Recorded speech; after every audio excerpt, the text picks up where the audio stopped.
Daya ingat itu bisa daya ingat nanti kita jelaskan di bawah ya. Oke. Jadi daya ingat itu yang kita harapkan dimiliki oleh siswa kita pada saat kita memberikan pendidikan atau pengajaran. Ya. Baik itu daya ingat terkait teoritis maupun terkait praktek, itu semua kita inginkan dipunyai oleh siswa kita. Ya. Secara neuroscience, daya ingat atau memori terbagi dua. Ada yang short term, ada yang long term. Ada yang short term memory, ada yang long term memory. Untuk yang short term, itu ada yang disebut sebagai memori sensorik. Ini adalah daya ingat yang sifatnya cepat banget gitu dan terkait dengan sensorik. Misalkan kita meraba pasir gitu ya. Oh, pasir rasanya seperti ini, jarum rasanya seperti ini. Ya, itu memori sensorik. Jadi modalitasnya yang beda-beda tadi. Tajam, halus, kasar gitu ya, lembut, cair, padat. Nah, itu memori sensorik. Untuk itu cepat hilang ya, cepat hilang. Diraba kemudian nanti hilang. Nanti kerasa lagi pada saat diraba, teringat lagi, hilang lagi. Kemudian untuk short term memory yang berikutnya adalah yang disebut sebagai working memory. Working memory ini bisa dari auditorik dan verbal gitu ya, bisa dari visuospasial. Kalau tadi memori sensorik itu disimpan di otak kita bagian parietal, lobus parietal. Kalau working memory itu disimpan di lobus depan, di otak bagian depan. Apa sih contohnya working memory? Contohnya begini, misalkan Bapak Ibu nanya ke teman gitu ya, nomor handphonenya berapa? Nomornya 125 250 375 misalkan gitu. Nah, Bapak Ibu langsung ingat tuh 125 250 375. Nah, itu disebut sebagai short term memory tipe working memory. Memori jangka pendek yang kita ingat dari pada saat langsung disebutkan. Nanti setelah beberapa menit, misalkan, kalau itu tidak ada intervensi tertentu, kita akan lupa tuh nomor handphone tadi. Nah, itu. Dia tidak tersimpan dalam long term memory, hanya di short term yang tipe working memory. Nah, kita ingin siswa kita itu tidak hanya berhenti di short term, tapi memiliki long term memory. Long term memory itu ada dua. Ada yang eksplisit atau kita kenal sebagai deklaratif, ya. Ada yang implisit atau non deklaratif. Apa bedanya? Kalau yang deklaratif itu memori yang sifatnya itu yang eh, dibahasakan gitu ya, yang sifatnya itu dikomunikasikan secara verbal, dikomunikasikan secara tertulis, itu yang eksplisit. Kalau yang implisit itu yang non deklaratif. Contohnya apa? Kalau yang implisit, yang implisit itu contohnya kita mengajarin anak-anak kita berenang, kita mengajarin anak-anak kita naik sepeda. Nah, itu kalau bisa tersimpan dalam memori, long term memory yang sifatnya implisit, non deklaratif. Jadi ingat tuh siswa kita caranya berenang, caranya naik sepeda, caranya main badminton, main volley gitu ya. Nah, itu memori yang implisit. Kalau yang eksplisit itu yang pengetahuan, misalkan siapa presiden Amerika, siapa presiden pertama Indonesia, kapan negara kita merdeka dan lain-lain, itu yang eksplisit deklaratif. Nah, yang eksplisit ini ada dua. Ada yang episodik, itu yang pengalaman pribadi kita. Ada yang semantik, yang pengetahuan umum. Jadi kalau pengalaman pribadi, contohnya, kapan kita masuk sekolah pertama kali, gitu ya, di mana rumah kita, atau di mana sekolah kita berada, itu memori deklaratif yang episodik, yang dialami oleh seseorang. Kalau yang semantik tidak dialami, tetapi dia hanya tahu. Ya, seperti tadi, di mana ibu kota eh, Jepang misalkan, gitu ya. Belum pernah ke sana, tetapi tahu dia di sana. Nah, itu yang semantik. Ini semua nanti akan disimpan di otak kita bagian temporal medial. Jadi bagian samping tengah. Kalau yang non deklaratif macam-macam. Ada yang Perception atau trigger. tadi prosedural skill, kemudian ada yang tentang emosi, ada yang tentang priming gitu ya. Nah, menganalisis nanti mencontoh dari perilaku-perilaku sebelumnya. Semua itu nanti akan disimpan juga di bagian otak yang berbeda. Nah, ini apa ya? Oh, oke, baik. Ini adalah salah satu cara otak kita bekerja gitu yang terkait dengan respon respon sosial. Jadi begini Bapak Ibu, ya, respon emosional maksud saya. Jadi gini, otak kita itu kan belajarnya tidak hanya belajar tadi ya tentang deklaratif dan lain-lain. Otak kita itu juga belajar tentang emosi. Nah, untuk belajar tentang emosi ada ilmu, ada teori khusus di neuroscience. Jadi, seorang anak itu dia belajar tentang emosi melalui dua jalur, direct dan indirect. Nah, pada saat dia masih kecil, Bapak Ibu, gitu ya, maka otak bagian depan atau frontal atau prefrontal cortex itu belum berkembang sempurna. Sehingga anak-anak kita itu menggunakan amigdala untuk menyimpan memori yang terkait dengan emosi. Waktu masih kecil gitu ya, kalau misalkan dia diganggu sama temennya gitu. Kemudian kita mengajari, oh kalau diganggu dia melihat kita kalau diganggu kita balas memukul misalkan atau kita membentak gitu ya kita berkata kasar dan lain-lain kalau diganggu ada stimulus emosi kalau kita kesel kita marah ekspresinya seperti itu semua akan disimpan di amigdala. Nah, sehingga pada saat anak-anak itu melihat ada stimulus yang sama misalkan ada benda jatuh, kemudian kita berkata kasar karena benda itu jatuh. Maka anak-anak akan langsung meniru karena yang tersimpan di amigdala. Amigdala ini uh, hanya bisa merespon sama persis, gitu ya. Beda kalau anak-anak kita sudah semakin dewasa, gitu. Di sini ada cortex frontalis, ya. Ada otak bagian depan tadi. Nah, otak bagian depan ini bisa menganalisis ini sesuatu yang baik atau tidak. Jadi kalau misalkan ada seorang ada anak-anak mengalami hal tadi, ada benda jatuh atau ada dia jatuh dari sepeda atau apa gitu ya.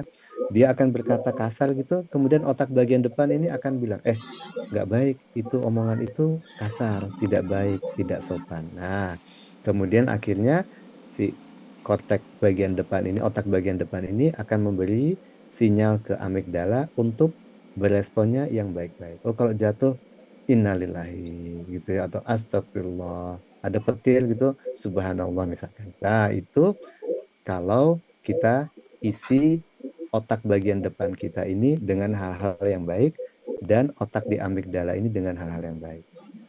Nah, Bapak Ibu, kalau amigdala ini sejak kecil diisi oleh hal-hal yang tidak baik, ya, maka pada saat seseorang itu mendapatkan stimulus, maka yang keluar adalah respon yang tidak baik. Kenapa? Karena amigdala itu cepat responnya. Kalau dia harus lewat ke otak bagian depan, di prefrontal, dia lebih lama, harus mikir dulu. Jadi jangan heran, misalkan Bapak Ibu, kalau ada orang nih, ya, dia misalkan eh, keserempet tuh di jalan, motor sama motor, terus dia langsung ngumpat gitu ya. Itu karena kerja amigdala tadi. Karena yang tersimpan di amigdala adalah memori yang tadi, yang kata-kata kasar tadi. Dia mengumpat. Setelah mengumpat, beberapa detik kemudian dia ingat bahwa mengumpat itu tidak baik. Nah, itu adalah kerja di otak bagian depan tadi. Kemudian otak bagian depan memberitahu, oh itu nggak baik. Akhirnya kemudian, astagfirullahaladzim tadi sempat ngomong nggak baik. Nah, itu manifestasinya apa? Implikasinya ya Bapak Ibu, kalau anak-anak kita sejak kecil amigdalanya kita isi dengan hal-hal yang baik, maka nanti kalau korteks prefrontalnya itu berkembang juga kita isi dengan hal yang baik, maka kalau ada sesuatu yang dia refleks, dia akan ngomong yang baik. Meskipun si prefrontal cortexnya belum bekerja. Gitu. Apalagi kalau nanti prefrontal cortexnya juga kita isi dengan hal-hal yang baik, maka nanti akan timbul respon yang baik juga dari anak-anak kita. Nah, itu salah satu teori dari neuroscience yang terkait dengan pembelajaran emosional. Oke. Nah, kita lanjut ke pembelajaran yang umum yang kita lakukan di pendidikan, ya. Jadi Bapak Ibu, Incoming gimana connection. sih cara otak kita itu menyimpan memori? Langkahnya begini. Yang pertama, panca indera kita menangkap stimulus. Bisa dari penglihatan, bisa dari pendengaran, bisa dari rabaan gitu ya, atau ya rabaan atau keterampilan, bisa dari rasa ya. Semua itu kita sebut sebagai reseptor. Dia akan, indera itu akan menangkap itu semua stimulus. Kemudian stimulus itu akan disimpan di dalam short term memory atau working memory yang ada di otak bagian depan tadi. Tapi syaratnya harus ada atensi di situ. Kalau tidak ada atensi, maka stimulus yang diberikan ini nggak akan kesimpan di short term memory, di otak bagian depan nggak akan kesimpan. Kalau dia tidak ada atensi. Contoh nih Bapak Ibu, kita lagi jalan gitu ya. Kita lagi jalan, kemudian ngobrol sama orang di samping. Ya, ada orang naik motor segala gitu kan lewat mondar-mandir dan lain-lain. Coba ditanyain, apa warna motornya? Kita nggak akan ingat gitu ya karena kita nggak pay attention terhadap motor tadi. Yang kita perhatikan, kita ngobrol sama teman. Nah, itu kenapa kalau tidak ada atensi, maka stimulus apapun yang diberikan tidak akan masuk ke short term memory di otak bagian depan. Kemudian, Bapak Ibu, short term memory ini juga tidak akan tersimpan menjadi long term memory, gitu ya. Dia akan hilang juga kalau kita tidak mengulang-ulang atau kita tidak mengkaitkan, mengelaborasikan dengan hal-hal yang ada di memori otak kita yang lain. Nah, kalau itu tidak kita lakukan, maka proses encoding dan storage-nya tidak akan bagus. Sehingga terjadi kegagalan encoding, lupa juga. Meskipun sudah atensi, sudah tersimpan di short term, tapi kalau nggak ada elaboratif, pengulangan elaboratif, maka encodingnya akan gagal, lupa juga. Nggak akan masuk di long term. Nah, kalau kita bagus tuh, ya, rehearsalnya bagus, maka dia akan jadi long term memory. Tetapi Bapak Ibu, udah kesimpan di long term memory pun, kalau retrievalnya, recallingnya itu tidak bagus, cara recallingnya, maka itu juga pada saat ditanyain anak-anak ujian, itu juga nggak bisa menjawab. Jadi meskipun dia udah atensi, ya, meskipun cara pembelajaran Bapak Ibu sudah menyesuaikan dengan dia belajar anak-anak, ya visual, ya auditorik atau kinestetik gitu ya sudah sesuai. Anak-anaknya udah atensi, udah kesimpan di short term, udah diulang-ulang, dikaitkan dengan ilmu-ilmu yang lain gitu ya, pengetahuan-pengetahuan yang lain, udah tersimpan akhirnya di long term memory. Tetapi kalau kita metode recall-nya itu nggak bagus, pada saat ujian semesteran, anak-anak ditanyain, nggak bisa jawab. Ya, karena recalling-nya tidak terjadi. Nah, faktor-faktor ini semua, Bapak Ibu, itu akan mempengaruhi proses belajar. Jadi tidak hanya yang di depan, tidak hanya yang di tengah, tidak hanya di belakang, tidak hanya di recall-nya, semuanya itu harus bagus supaya pembelajaran itu berhasil. Oke. Nah, kita mulai dari langkah yang pertama, yaitu atensi. Ya, atensi. Stimulusnya sudah diberikan sesuai dengan gaya belajar. Kemudian yang kita harus perhatikan, atensinya harus ada. Ya. Nah, Bapak Ibu, atensi itu ada dua mekanisme atensi. Kita kenal sebagai top down modulation ya. Dan yang kedua bottom up processing. Kadang-kadang kita suka lupa yang top down. Kita mementingkan yang bottom up. Apa itu? Begini Bapak Ibu. Kalau kita itu jalan-jalan di pertokoan misalkan. Kemudian kita lihat ada toko yang norak banget tuh, warnanya orange, hijau, pokoknya yang warnanya itu gitu ya. Nah, maka yang warnanya paling aneh itu akan menjadi pusat perhatian Bapak Ibu. Nah, itu yang disebut sebagai bottom up processing. Bottom up processing, ya. Jadi kita membuat sesuatu yang menarik perhatian siswa kita. Ya warna-warnanya sesuai dengan kegemaran, ya nada bicara kita, ya gaya kita, cara menyampaikannya, ya lelucon kita dan lain-lain yang menarik anak-anak itu, maka anak-anak akan punya atensi, punya konsentrasi, punya fokus terhadap apa yang kita sampaikan. Tetapi jangan lupa Bapak Ibu, atensi itu juga ada yang top down modulation. Nah, top down modulation ini yang kalau kita di apa di agama gitu, ini dikaitkan dengan niat.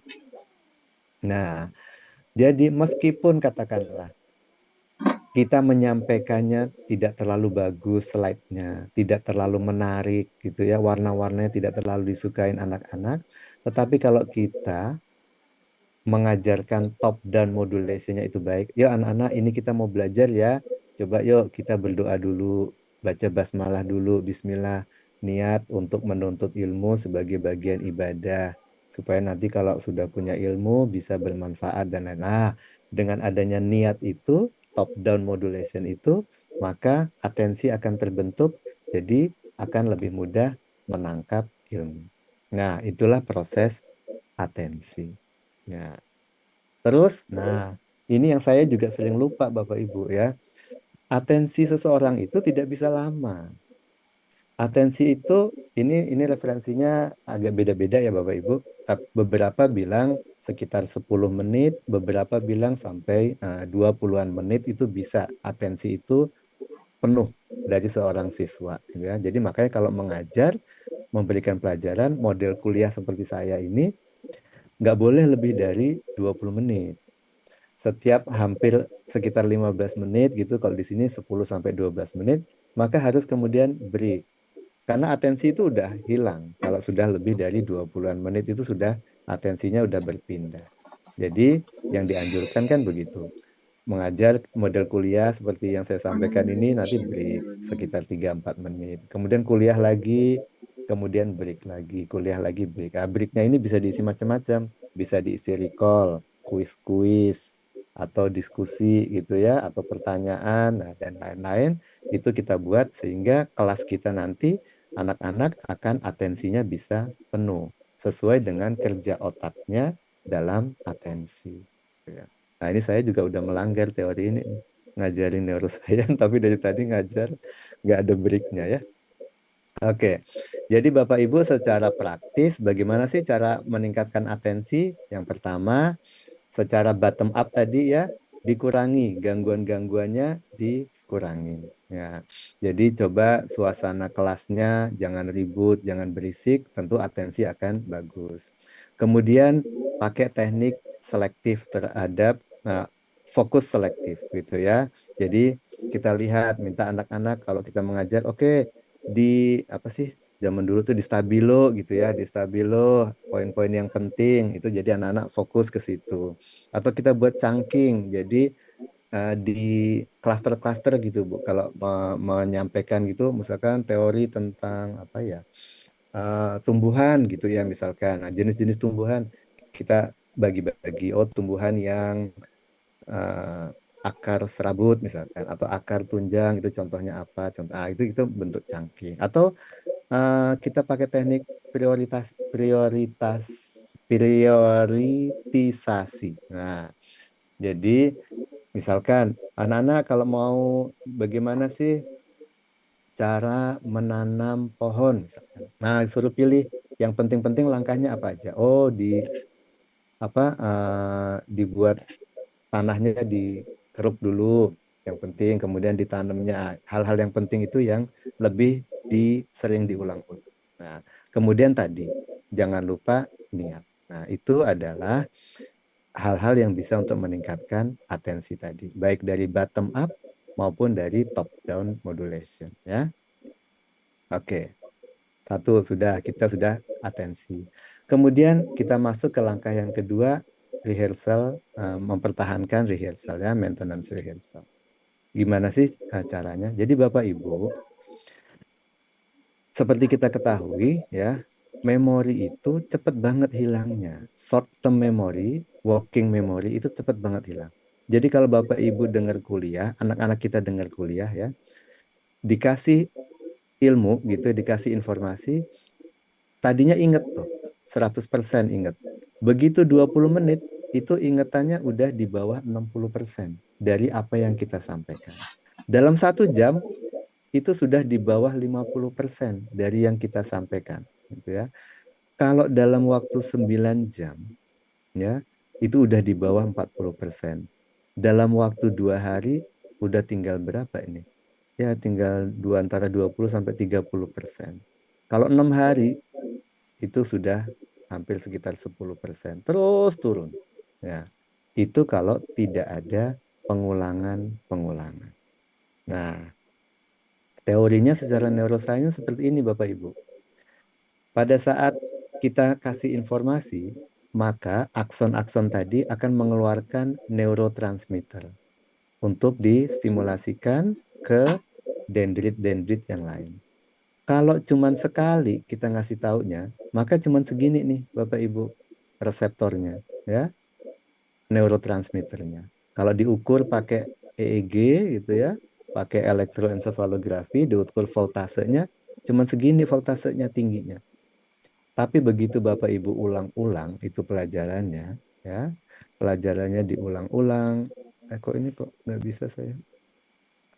Oke, pelajarannya diulang-ulang, maka neurotransmitternya jadi semakin banyak, reseptornya semakin banyak, sehingga voltasenya juga makin banyak, sehingga daya ingatnya makin kuat. Nah, itu teori neuroscience-nya seperti itu. Oke. Sehingga apa yang bisa kita lakukan, gitu ya. Sebentar Bapak Ibu, ini kok saya nggak bisa ini ya. Bentar. Saya izin saya stop share dulu ya.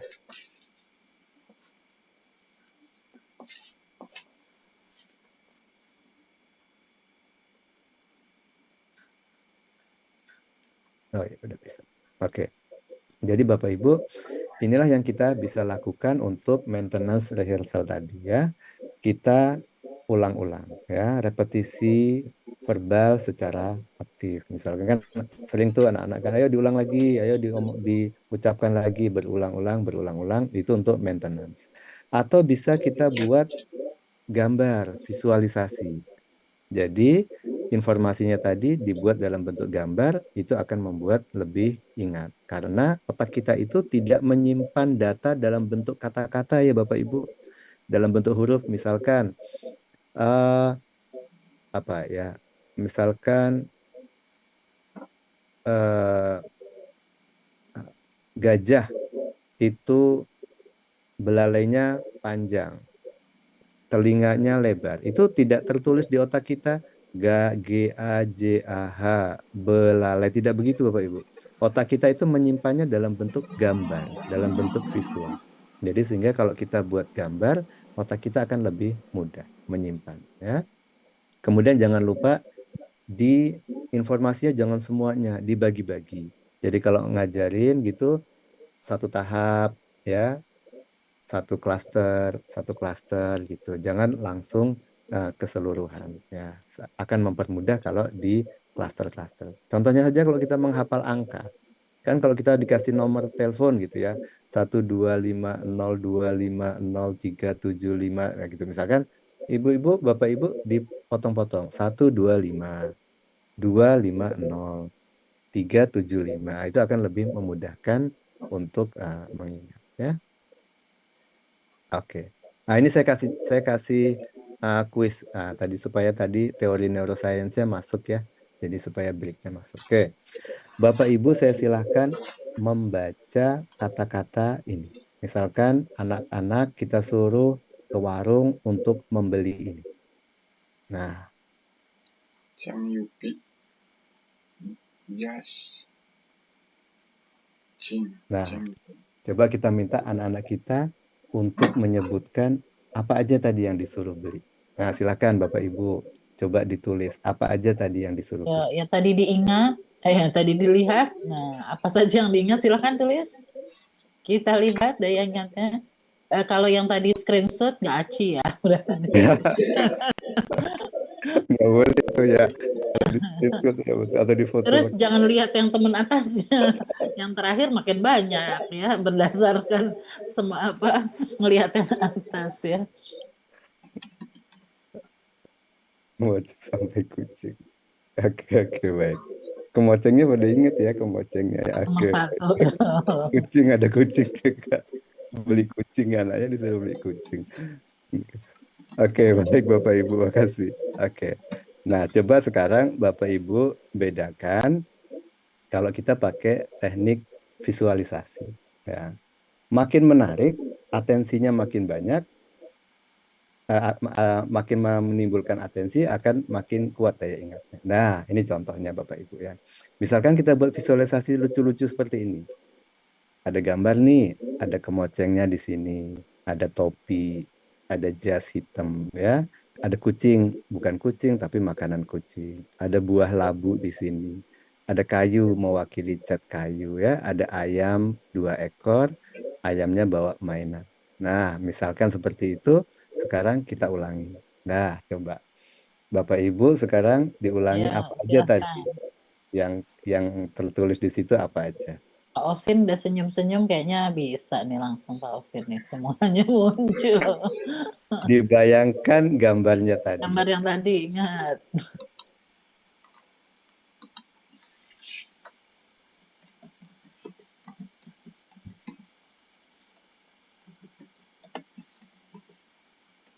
Lumayan udah makin lebih banyak jawabannya. Ya, oke, baik. Ya, oke. Ya, Oh, ada yang lengkap nih kayaknya nih dok. Eh, tapi ada yang emang pistol segala, ada martabak ya tadi? Ada ya? ada pistol segala. Ini ditambah imajinasi sendiri nih kayaknya. Oke, baik, makasih Bapak Ibu. Ya, Oke, ya, itu tadi ya Bapak Ibu. Nah, dengan memvisualisasi itu akan kita lebih mudah mengingat ya. Jadi dengan adanya gambar itu akan kita lebih mudah untuk maintenance short term memory tadi supaya masuk ke long term memory tadi ya. Contohnya sebentar tadi. dok, sebentar. Saya Ya, mau nanya Pak Dome. Kenapa ada martabak? Kayaknya lapar nih Pak Dome. Mana Pak Dome? Kok ada bisa ada martabak ya tadi tulisannya ya? saya lihat warna coklat apa Oh, anjingnya itu bos jadi kayak warna coklat martabak kan. gitu. atau Ada berarti memang ada kondisi lapar ya dok yang mempengaruhi ya bercanda ya Pak Dome biar nggak ngantuk. Lanjut dok. Oke, siap, siap. Ya, makasih ya, Ibu. Ya, itu tadi ya, dengan tadi ada visualisasi, jadi dia tersimpannya lebih bagus. Oke. Selain metode itu, kita juga bisa membuat, jadi contoh ya, contoh yang lain gitu, Bapak Ibu juga bisa membuat dalam bentuk cerita misalkan ya. Kalau cerita menarik, itu akan lebih mudah diingat oleh anak-anak. Nah, contoh ya. Jadi menggabungkan antara gambar dengan cerita. Jadi misalkan tadi ada beberapa kata, topi, lipstik, sapu, daging sapi, lem tikus, sepatu, pisang, sabun, tisu ya. Kita coba mengingatnya dalam bentuk gambar. Boleh ditambah cerita. Misalkan nenek sihir pakai topi, pakai lipstik, terbang pakai sapu gitu ya. Dia terbangnya melayang di atas sapi. Kemudian ketawa melihat tikus pakai sepatu.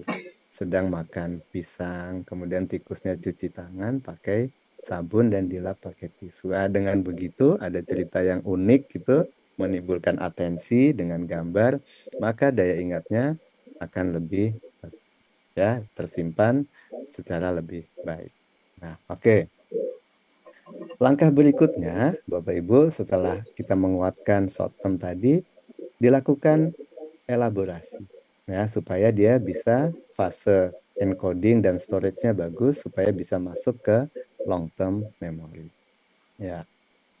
Bagaimana cara elaborasi? Kita kaitkan dengan pengetahuan-pengetahuan yang lain. Jadi misalkan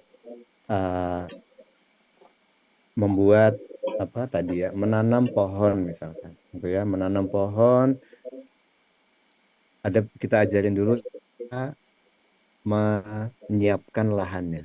Nah, kemudian pelajaran berikutnya cara memilih tanamannya. Pelajaran lainnya apa? Nanti pada saat itu kita kait-kaitkan maka akan jadi pengetahuan yang lengkap. Ya. Atau bisa juga Bapak Ibu pakai minta anak-anak membuat analogi gitu ya. Contoh misalkan Bapak Ibu mengajari tentang apa sih itu kolesterol, HDL, LDL gitu misalkan ya. Dengan membuat analogi, oh HDL, LDL itu dianalogikan sebagai mobil pengangkut sampah misalkan. Kalau HDL itu pengangkut sampah yang membawa sampah dari pembuluh darah ke liver. Kalau yang LDL itu pengangkut sampah yang bawa ke jalanan, ke pembuluh darah. Nah, dengan begitu, mana yang lebih bagus? Lebih banyak HDL-nya kah atau LDL-nya?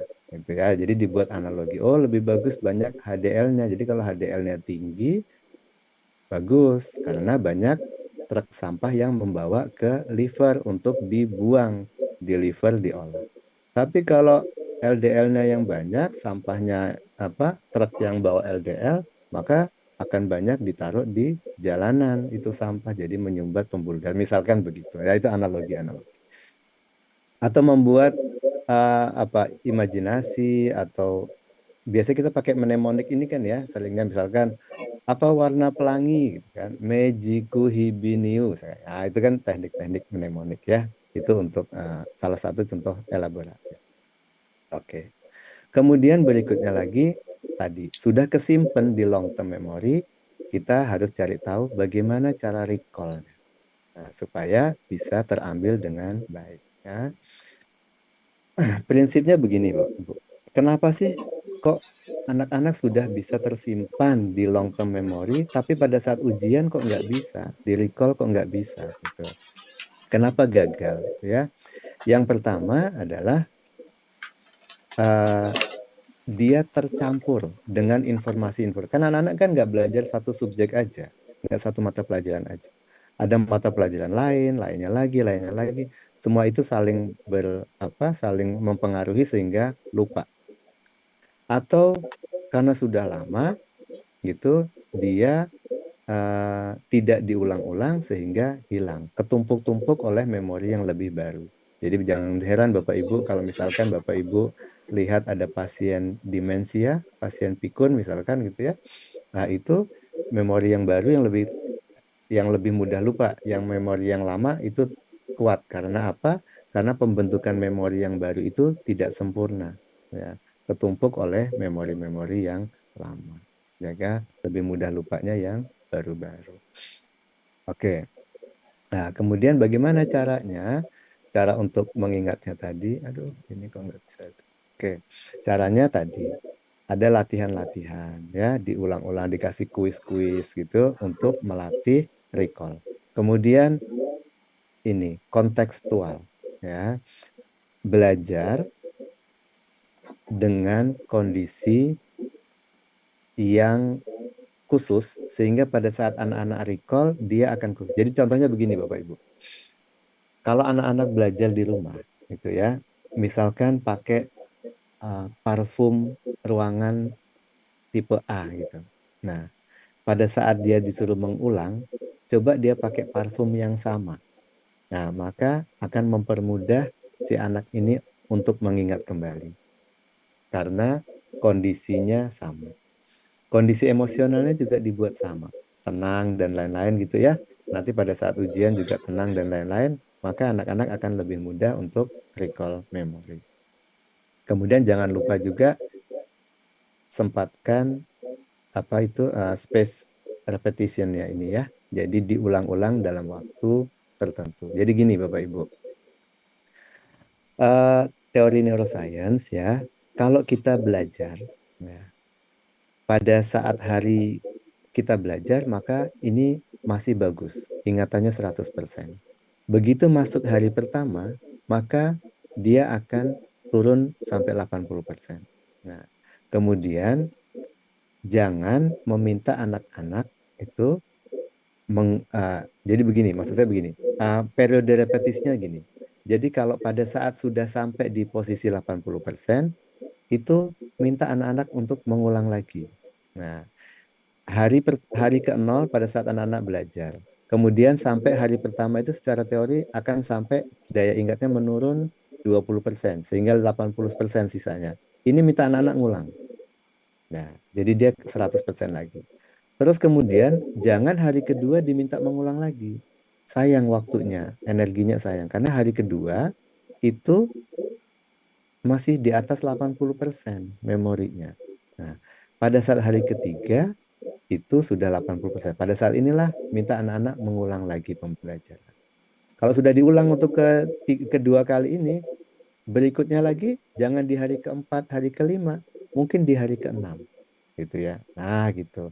Dan ini membuat jadi anak-anak bisa lebih efektif belajarnya. Waktunya nggak habis. Jadi nggak harus tiap hari diulang. Nggak harus itu. Kalau yang hari pertama, oke, boleh diulang setiap hari, hari berikutnya. Tapi setelah itu dikasih jeda. Makin lama jedanya makin panjang, makin panjang. Karena semuanya ini akan tersimpan di memori. Ini bisa dimanfaatkan untuk pelajaran-pelajaran yang lain. Nah, itu makanya pentingnya ada space untuk repetisi, itu ada tekniknya, ada space ya. Oke. Itu satu. Kemudian berikutnya lagi Bapak Ibu, tidur. Nah, tidur ya. Jadi secara neuroscience ternyata Bapak Ibu, kalau habis belajar, kemudian anak-anak itu tidak tidur, ya, maka hari ketiga, hari keempat, memorinya akan banyak turun, lebih banyak turun sampai hari ke-8, maaf, sampai jam ke-8 gitu, dia akan lupa. Kalau anak-anak tidak tidur, pada saat dapat ilmu, dapat informasi, begitu jam kedua, jam ketiga sudah hampir 20% tinggal. Sampai jam ke-8 udah hampir habis. Tapi kalau anak-anak habis belajar itu tidur, kita lihat memorinya tuh bertahan di sekitar 50% sampai dengan di 8 jam. Nah, makanya jangan biarkan anak-anak itu istilahnya apa itu, kalau zaman dulu kita tuh SKS gitu ya, sistem kebut semalam gitu. Kalau mau ujian ngebleng, nggak tidur sampai pagi gitu ya. Itu nggak akan jadi memori jangka panjang. Mungkin ingat tapi nanti habis itu akan lupa ya. Tapi kalau kita habis belajar bisa tidur, nah itu akan terjadi proses namanya konsolidasi di otak kita, yang di bagian otak kita di sebelah samping yang kita kenal namanya sebagai hipokampus. Jadi memori itu akan dirapikan oleh hipokampus seperti di perpustakaan orang mengatur buku dengan rapi. Nah, sehingga pada saat nanti recall akan mudah ngambilnya. Itu terjadi prosesnya di hipokampus. Kalau tidak ada, dan hipokampus itu bekerja bagus kalau kita tidur. Kalau nggak tidur, buku-bukunya bakalan berantakan di kepala kita tuh. Sehingga pada saat recall nanti akan amburadul cara ngambil. Nah, itu maka pentingnya tidur setelah belajar. Ya, supaya long term memorinya bisa ke jangka. Oke, Bapak Ibu. Sekarang berarti satu lagi, mitos atau fakta bahwa gaya belajar itu mempengaruhi proses pembelajaran. Jadi siswa akan belajar lebih baik kalau materinya disesuaikan dengan gaya belajar. Ya. Kemudian bagaimana efek musik klasik pada kecerdasan anak? Apakah benar mendengarkan musik pada saat belajar itu bisa meningkatkan kecerdasan? Nah, silakan pendapat Bapak Ibu bisa ditulis di chat. Mitos.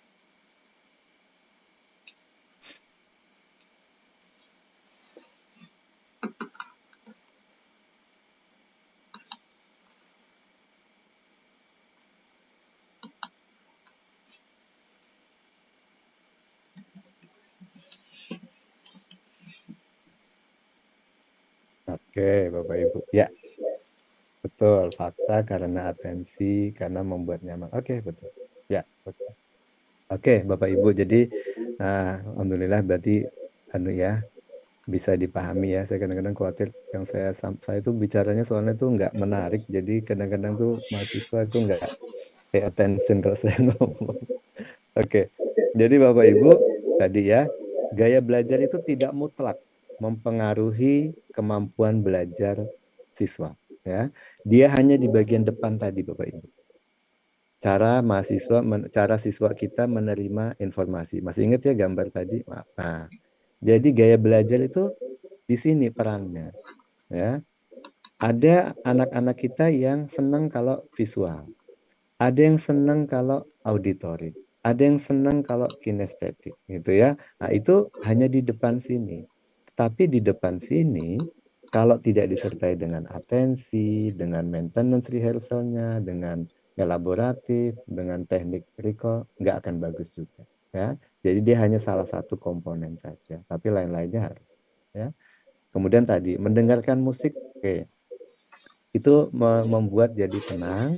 Kalau di neuroscience akan menimbulkan gelombang alfa, ya. Gelombang otak kita itu kan ada delta, theta, alfa, beta gitu ya. Nah, dengan tenang, maka gelombang alfa cenderung ke theta gitu akan membuat otak kita lebih tenang sehingga atensi lebih bagus, informasi lebih masuk.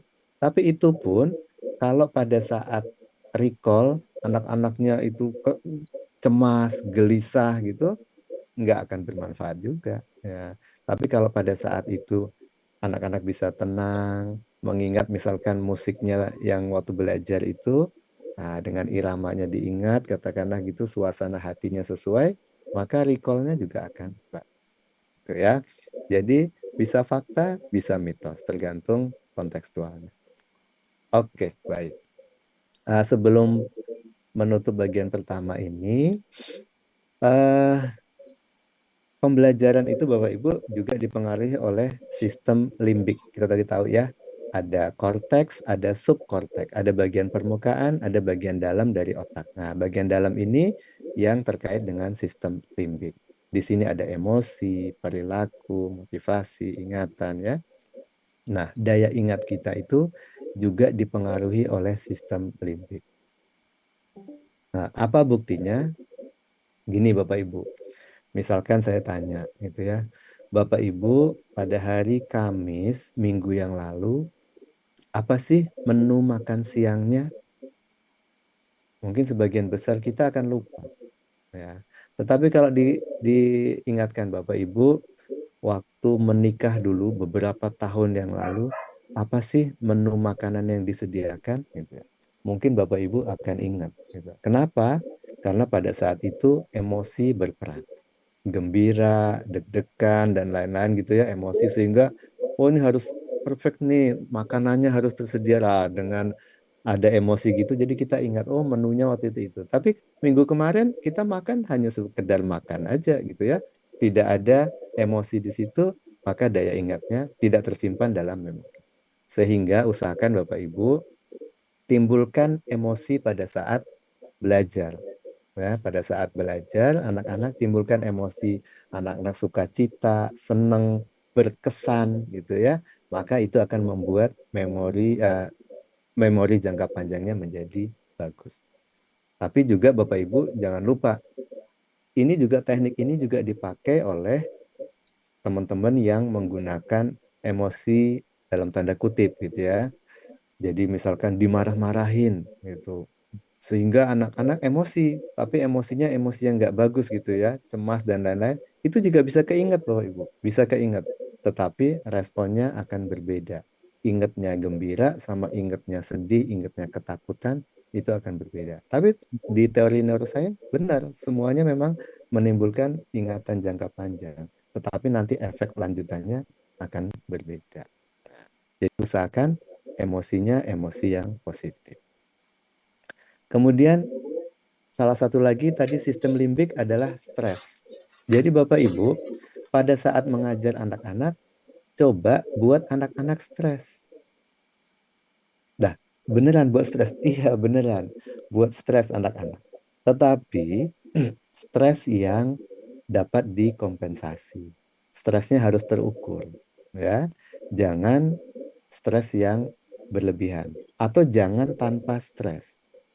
Karena kalau ada stres, maka tingkat kinerja otak akan terus meningkat sampai mencapai puncaknya stres itu diberikan. Tapi kalau stresnya berlebihan, maka kinerja otak akan menurun. Nah, Bapak Ibu harus mampu mendeteksi sampai seberapa tinggi tingkat stres yang dapat dikompensasi oleh si anak ini. Misalkan, oh ya besok dikasih tugas ya, bikin ini gitu. Jadi ada penugasan misalkan gitu ya. Anak-anak stres tuh, tapi stresnya yang bisa dikompensasi. Atau besok ya, kalau misalkan ini kita ujian ya, 2 hari lagi kita ujian misalkan. Anak-anak akan stres tuh karena tahu mau ujian. Tetapi stres itu akan meningkatkan kinerja otak. Tetapi kalau terlalu banyak, terlalu tinggi stresnya nanti akan menurun. Nah, maka Bapak Ibu harus bisa mengidentifikasi seberapa tingkat stres yang dapat dikompensasi oleh anak. Nah, ini caranya. Kalau misalkan tingkat stresnya itu rendah, maka anak-anak akan bosen. Ah, ngapain belajar? Orang mesti lulus kok, mesti naik kelas kok, gitu ya. Ngapain sih belajar? Orang pasti nilainya bagus. Gitu. Pasti diluluskan oleh gurunya. Gitu. Jadi kita nggak usah belajar. Itu akan membuat kinerja otaknya tidak bagus, tidak sampai tujuan belajarnya. Tapi kalau terlalu tinggi stresnya juga sama. Jadi cemas dan lain-lain mengganggu. Nah, Bapak Ibu harus bisa mengidentifikasi tingkat yang flow ini ya, yang senang ini. Sehingga anak-anak bisa belajar dengan baik di situ. Oke, saya rasa sih itu untuk yang tahap yang pertama. Eh, masih ada waktu atau gimana, Bu Yesi? Jam berapa Ya sih ini? dok, masih masih karena rencananya kan sampai selesai gitu ya dok, sampai jam 12 malam. Ya, masih dok, masih. Oke, oke. Siap, siap. Baik, Bapak Ibu. Apa kita mau break Kita mau dulu di break dok? dulu ya. Ya, break Biasanya dulu. saya break 5 menit, teman-teman tutup kamera dan lakukan apapun. Setelah Ya, itu kita kembali lagi. seperti teori yang tadi ya. Iya Jadi betul. kita masuk ke yang tahap yang kedua.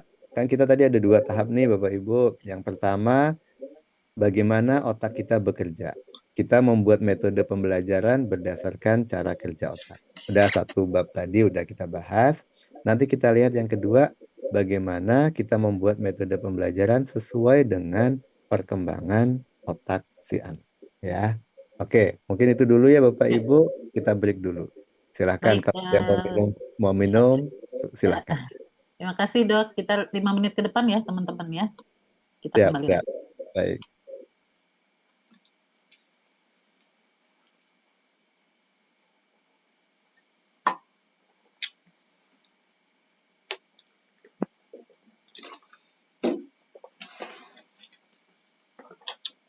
Domeo.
Dokter Gia.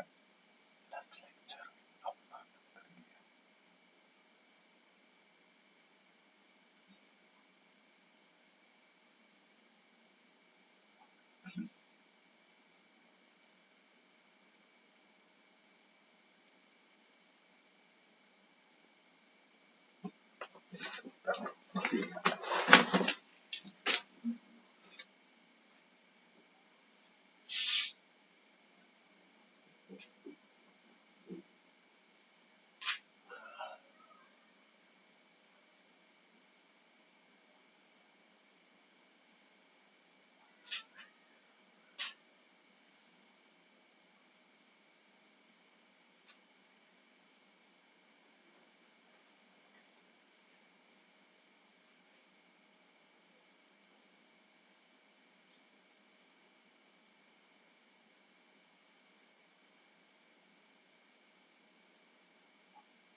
Dokter Gia.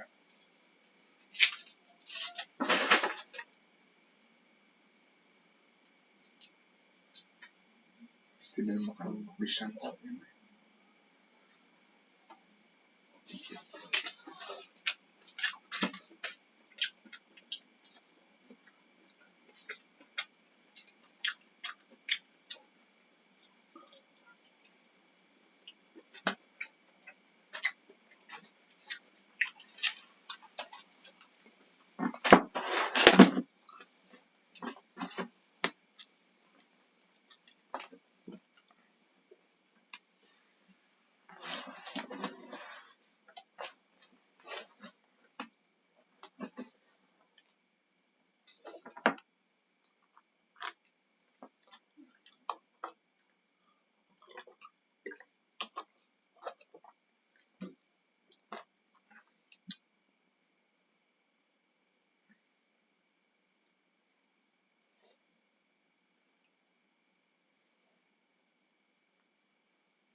Ya, baik Bapak Ibu, tampaknya sudah 5 menit berlalu ya.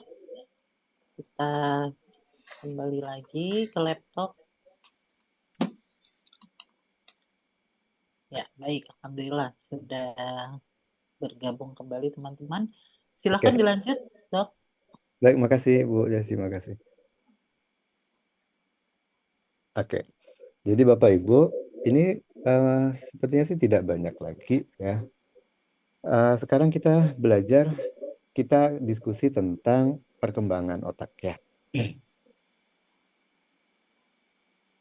Jadi Bapak Ibu tadi kita kembali ke gambar otak yang tadi ya. Ini gambar otak kita seperti ini. Nah, tapi otak itu tidak langsung apa sih bahasa Jawanya ujuk-ujuk gitu ya, mendadak gitu seperti ini enggak ya. Otak itu ada perkembangannya. Ya. Kalau Bapak Ibu pernah baca gitu kan, pada saat di dalam rahim ya, umur 25 hari semacam ini otak kita bentuknya, 35 hari semacam ini, terus 100 hari semacam ini, 5 bulan semacam ini. Bapak Ibu lihat pada usia 5 bulan itu otak kita belum ada lobus-lobusnya, belum ada girus-girusnya ya. 6 bulan belum ada. Nah, mulai 7 bulan baru ada lekukan-lekukan. 8 bulan sampai siap lahir sudah ada lobus-lobusnya, ada sulcusnya, ada girus. Nah, pada saat inilah otak kita sudah mulai berfungsi. Kemudian Bapak Ibu masih ingat gambar tadi yang warna-warni yang saya bilang sinaps ya, gabungan koneksi antara sel-sel saraf. Pada saat lahir Bapak Ibu, saraf kita itu, otak kita itu sinapnya masih sedikit. Jadi kalau Bapak Ibu bayangkan seperti pohon, rantingnya itu masih sedikit. Dengan banyaknya stimulasi ke otak, maka akan semakin banyak ranting-ranting pohonnya. Tambah stimulasi lagi, makin banyak. Tambah stimulasi lagi, makin banyak ranting-ranting. Nah, ranting-ranting ini menunjukkan kalau Bapak Ibu membayangkan seperti jalan. Ya.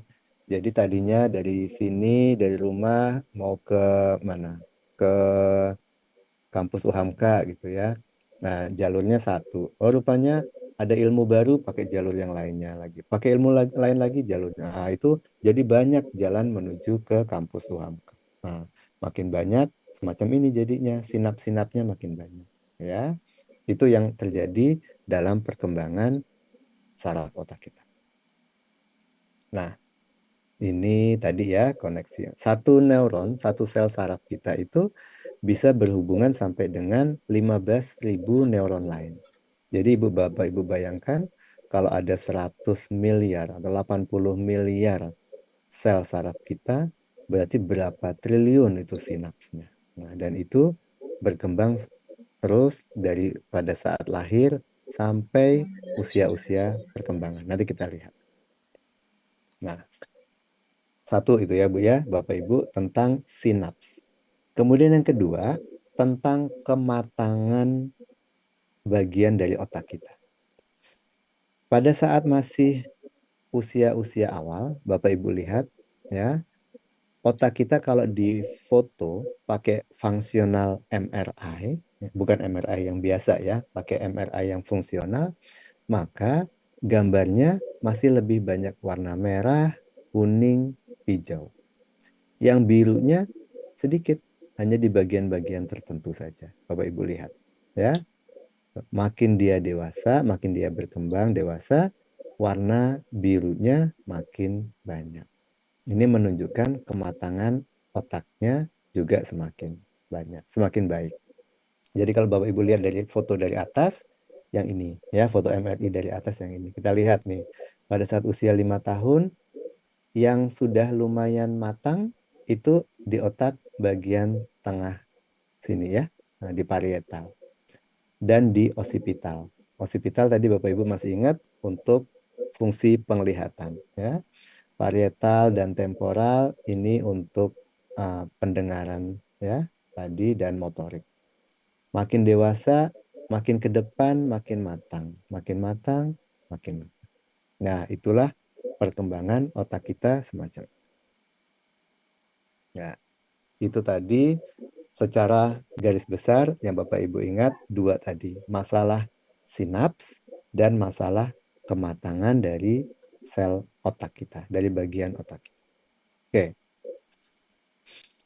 Jadi Bapak Ibu, pada saat seorang anak itu lahir, ya, kemudian beberapa bulan, beberapa tahun setelahnya, ada beberapa proses yang terjadi. Yang pertama, eh, pembelahan sel, penambahan jumlah sel saraf akan semakin sedikit. Jadi maksudnya jumlah sel sarafnya nggak akan nambah banyak-banyak Bapak Ibu. Yang pada saat lahir segitu, sel sarafnya ya segitu, gitu. Hanya bertambah paling sedikit gitu ya, sampai ke dewasa. Jadi dia nggak akan, otak kita tuh nggak akan tambah besar gitu, nggak akan. Ya, dia ya volumenya ya akan segitu itu, jumlah selnya segitu, nggak banyak ya. Kemudian tadi yang bertambah itu adalah sinapsnya. Sinapsnya akan bertambah, tapi nanti pada saat tertentu dia akan berkurang. Ya.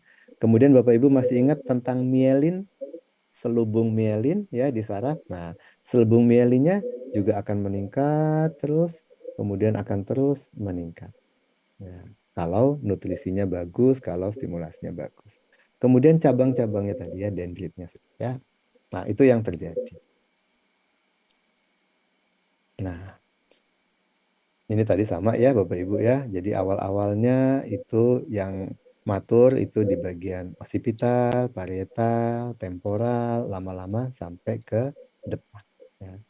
Mengingatkan lagi Bapak Ibu, bagian depan ini adalah bagian otak yang untuk mengambil keputusan, problem solving, pemecahan masalah, pengendalian emosi secara logika, perencanaan. Itu semua di bagian depan. Ya.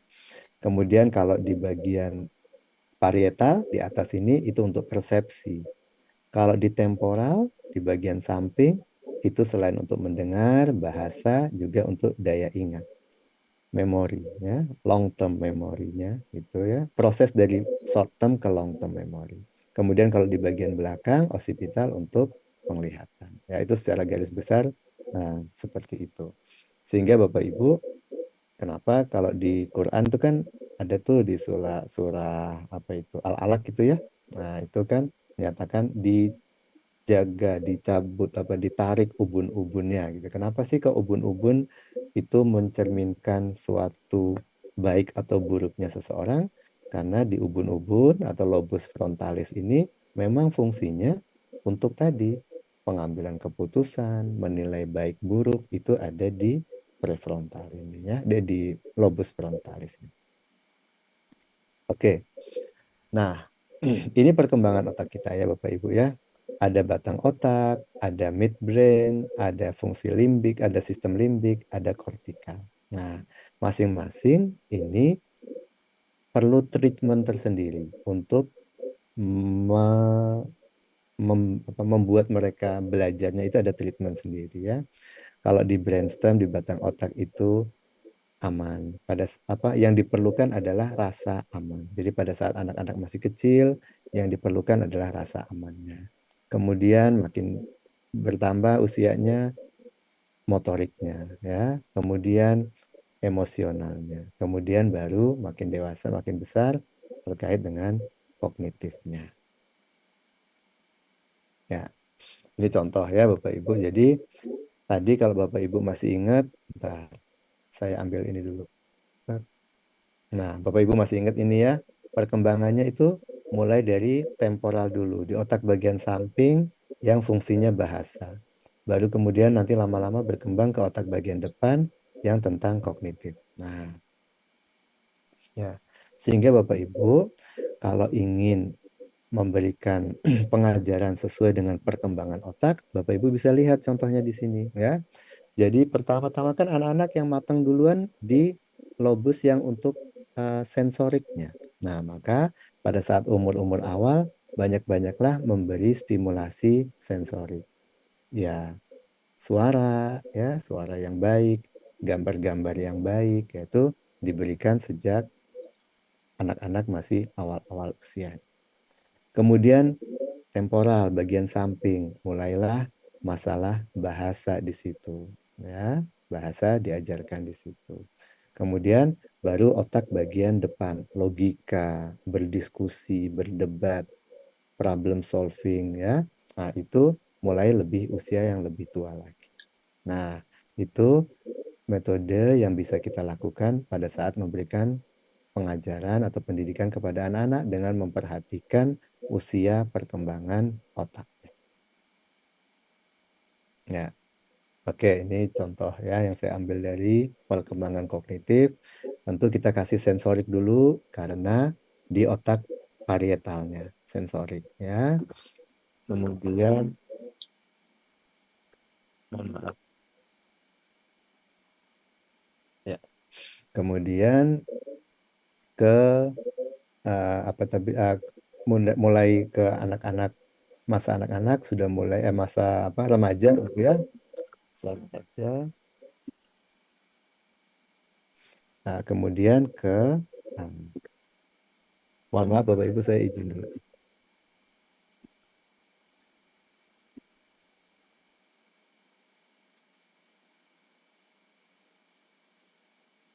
Ya, sambil nunggu Dokter Gea, teman-teman nanti kalau apa ada hal yang ingin dikonfirm, ditanyakan ya, sudah disiapkan ya dari yang diskusi tadi. Nah, khususnya yang implementatif di apa di kelas selama ini ya, teman-teman atau tadi tuh ya yang terkait dengan mitos, fakta gitu ya. Mungkin di luar yang tadi ada juga yang ingin teman-teman apa tanyakan gitu ya, mungkin mudah jadi bahan diskusi kita.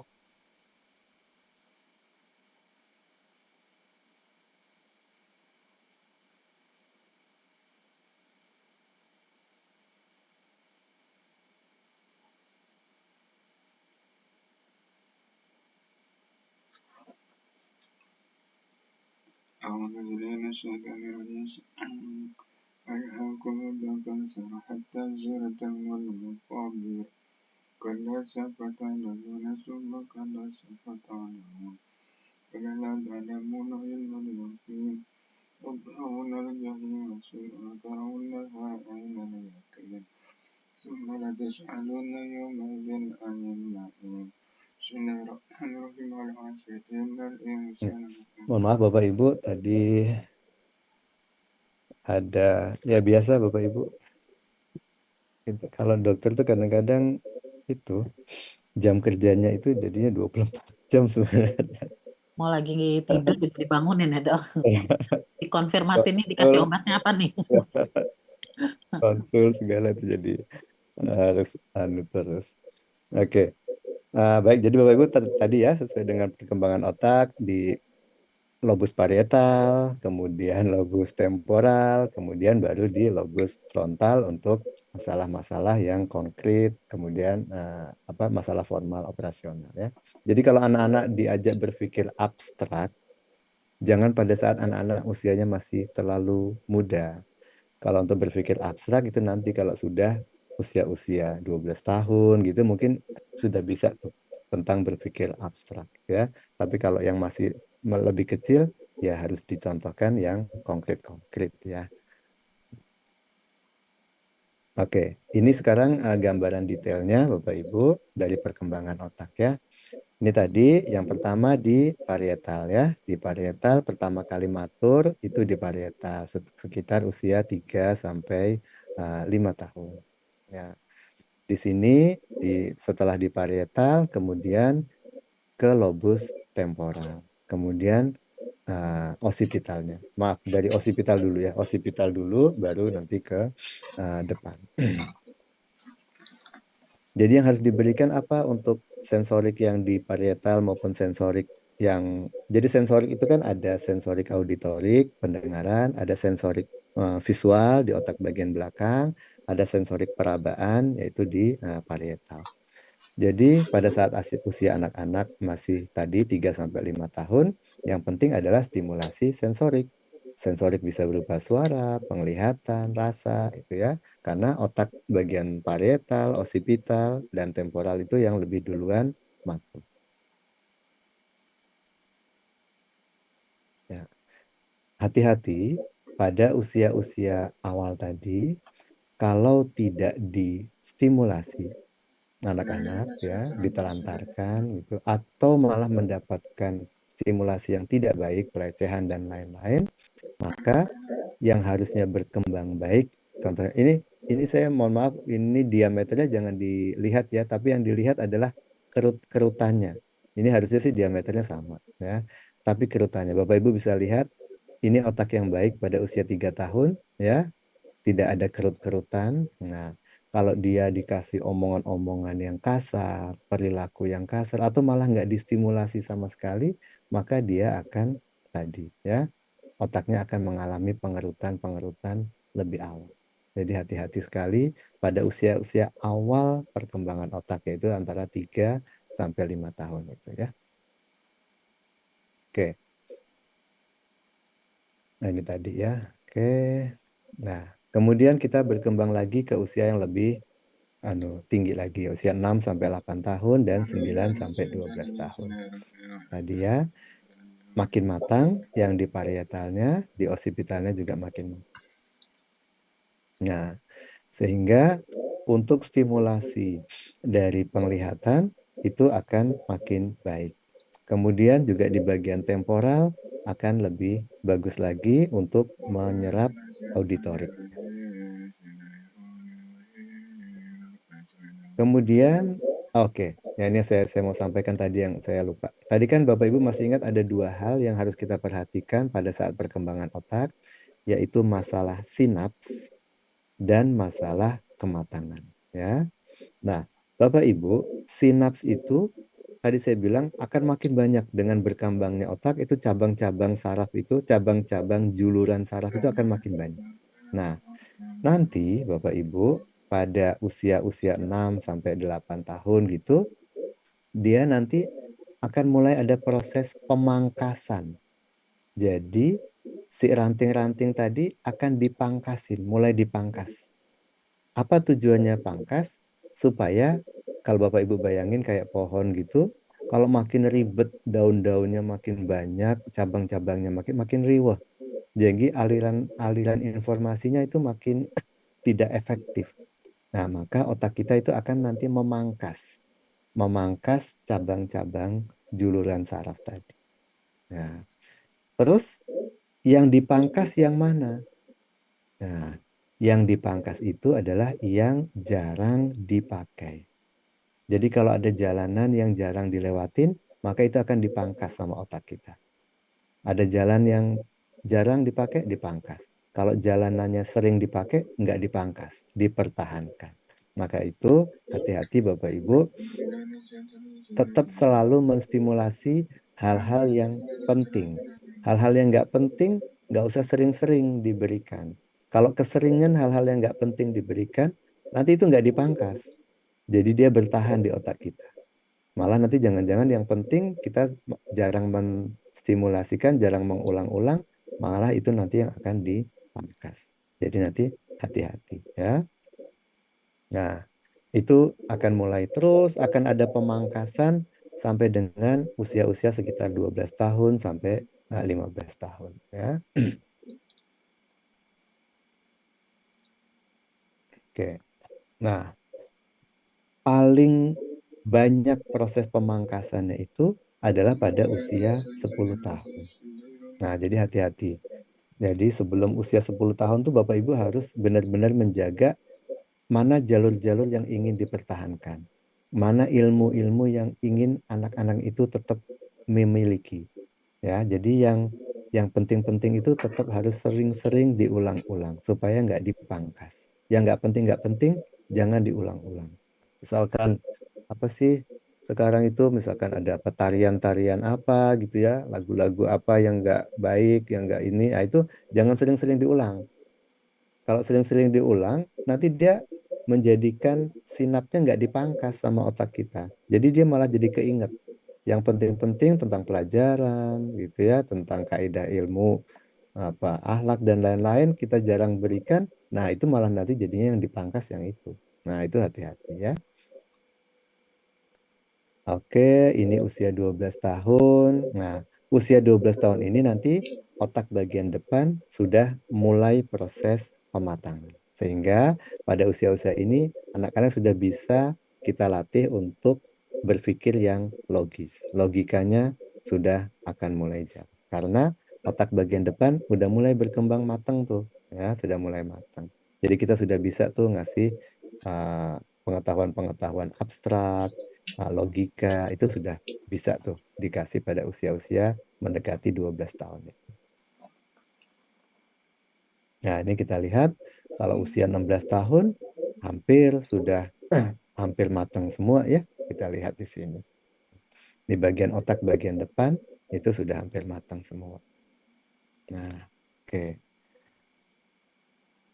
Sehingga remaja itu nanti sudah bisa di bagian depannya itu sudah bisa berpikir, logikanya sudah mulai jalan, sudah idealis, sudah bisa berpikir sebab akibat, sudah bisa problem solving. Nah, itu karena sudah matang di otak bagian depan. Oke. Nah, kemudian Bapak Ibu, pada usia 12-an tahun tadi, itu di otak bagian depan juga akan mengalami itu tadi, pemangkasan. Nah, sehingga dipertahankan hal-hal yang penting-penting yang terkait dengan logika.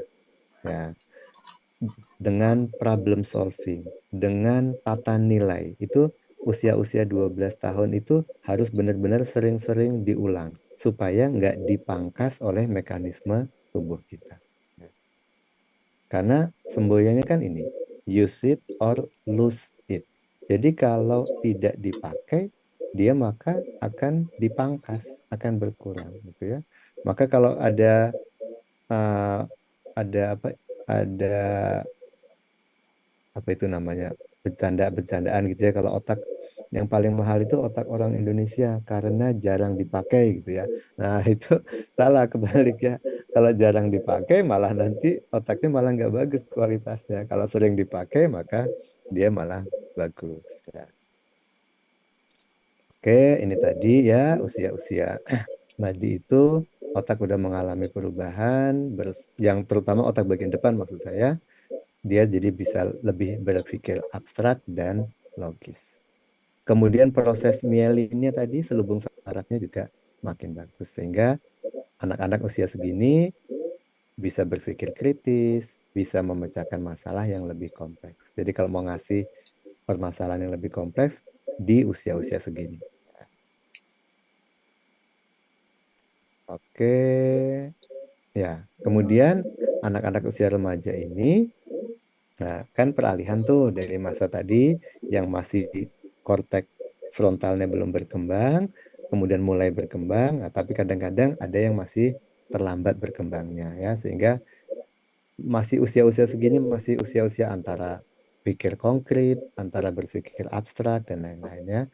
Tetapi tadi anak-anak yang usia-usia remaja begini akan sudah mulai banyak menggunakan otak bagian depannya. Jadi jangan heran Bapak Ibu kalau anak-anak usia remaja ini sering berdebat dengan kita, ya, sering adu argumentasi. Kok begini nggak boleh Pak? Kok begini nggak boleh Bu? Ya ditanyakan alasan-alasannya. Kok yang itu bisa begini gitu, yang ini bisa begini, kok saya nggak bisa. Itu akan banyak seperti itu karena mereka akan sudah mulai menggunakan otak bagian depannya. Ya.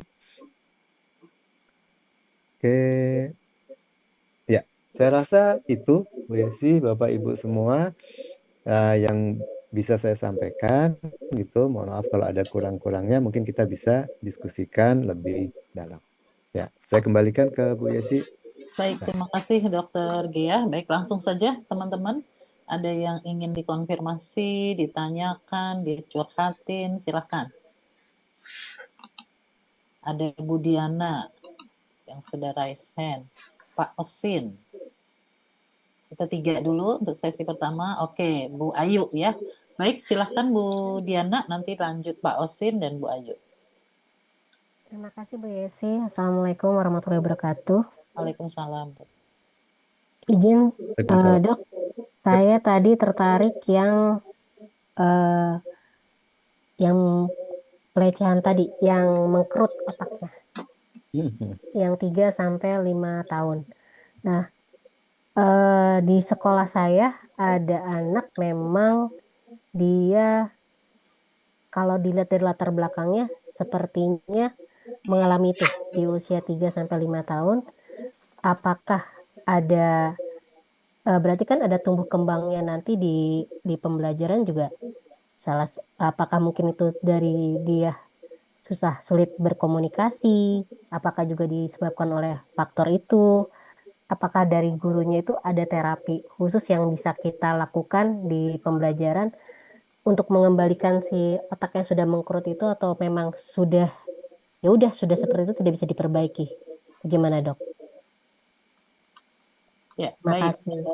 Demikian pertanyaan Bu Diana. Ini sebenarnya yang mau saya ingatkan ke Dokter Gia terkait ini dulu pernah dibahas, tapi tadi belum. Nah, alhamdulillah ditanya nih dok, karena banyak sekali teman-teman ini yang apa ya punya PR karena sebelum-sebelumnya di masa kanak-kanak awalnya mereka punya banyak problem atau sekarang inner child lah gitu ya dok. Nah, mulai kelihatan masalahnya itu di usia kanak-kanak pertengahan ini. Nah, itu bagaimana kondisi ini gitu ya, Bu Diana. Baik, lanjut Pak Osin. Baik, Ibu, terima kasih. Mohon izin, Dok, saya bertanya, misalkan ketika melakukan proses kegiatan, terus semua aspek dilibatkan, ya menulisnya, ya bicaranya, ya gerakannya, itu, apakah itu menjadi beban tersendiri kepada otak atau justru hal yang positif? Jadi ketika menyampaikan suatu materi, tapi dilibatkan dalam aspek, misalkan aspek menulisnya, gerakan, terus bahasa dilisankan, itu menjadi beban bagi otak atau justru bagus seperti itu, Dok? Terus yang keduanya tadi dokter menggambarkan bahwa otak manusia itu hanya digambarkan sampai usia 20 tahun. Apakah 20 tahun kesananya jadi menurun gitu perkembangannya atau bagaimana? Terima kasih. Atau nggak punya otak gitu ya, Pak Osin. Wah, kita dong di atas 20 tahun ya. Baik, makasih Pak Osin. Lanjut terakhir untuk sesi pertama, Bu Ayu. Ya, Assalamualaikum warahmatullahi wabarakatuh. Terima kasih Bu Desi dan Pak Dokter. Izin bertanya, Bapak, ini kalau epilepsi itu kan termasuk penyakit saraf otak ya Pak? Menyangkut saraf ya Pak ya? Kebetulan murid saya itu ada Pak, di kelas 4, itu ada ada yang mempunyai penyakit epilepsi dan kemudian sering kumat itu di sekolah Ibu. Jadi kalaupun jadi saya tuh gurunya suka dibekali suka ngomong ke ibunya, Bu ini kok setiap jam 9 atau jam 10 tuh pasti suka suka kambuh gitu. Terus kemudian saya dikasih obat. Nah obat itu kalau Bu katanya kalau nanti kumat ini aja Bu obatnya. Kemudian setelah saya kasih obat langsung tidur Bu. Jadi siap ini apa sih itu bermasalah tidak ya, masalah otaknya nanti gitu karena kan ketergantungan dengan obat tersebut. Kemudian saya tanyakan kedua, mitos nggak sih dok kalau misalnya kalau epilepsi itu nggak boleh kena air? Itu aja sih dok, terima kasih, assalamualaikum.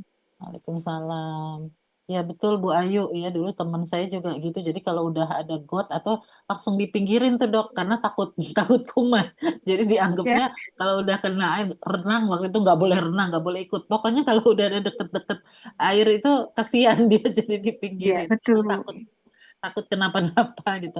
Baik dok, silakan dok. Ada 3 penanya dengan masing-masing pertanyaannya. Baik, baik, makasih Bu Yasi. Nanti saya titip diingatkan ya kalau ada yang terlewat, karena mudah-mudahan tadi atensinya cukup sehingga memori short term-nya cukup.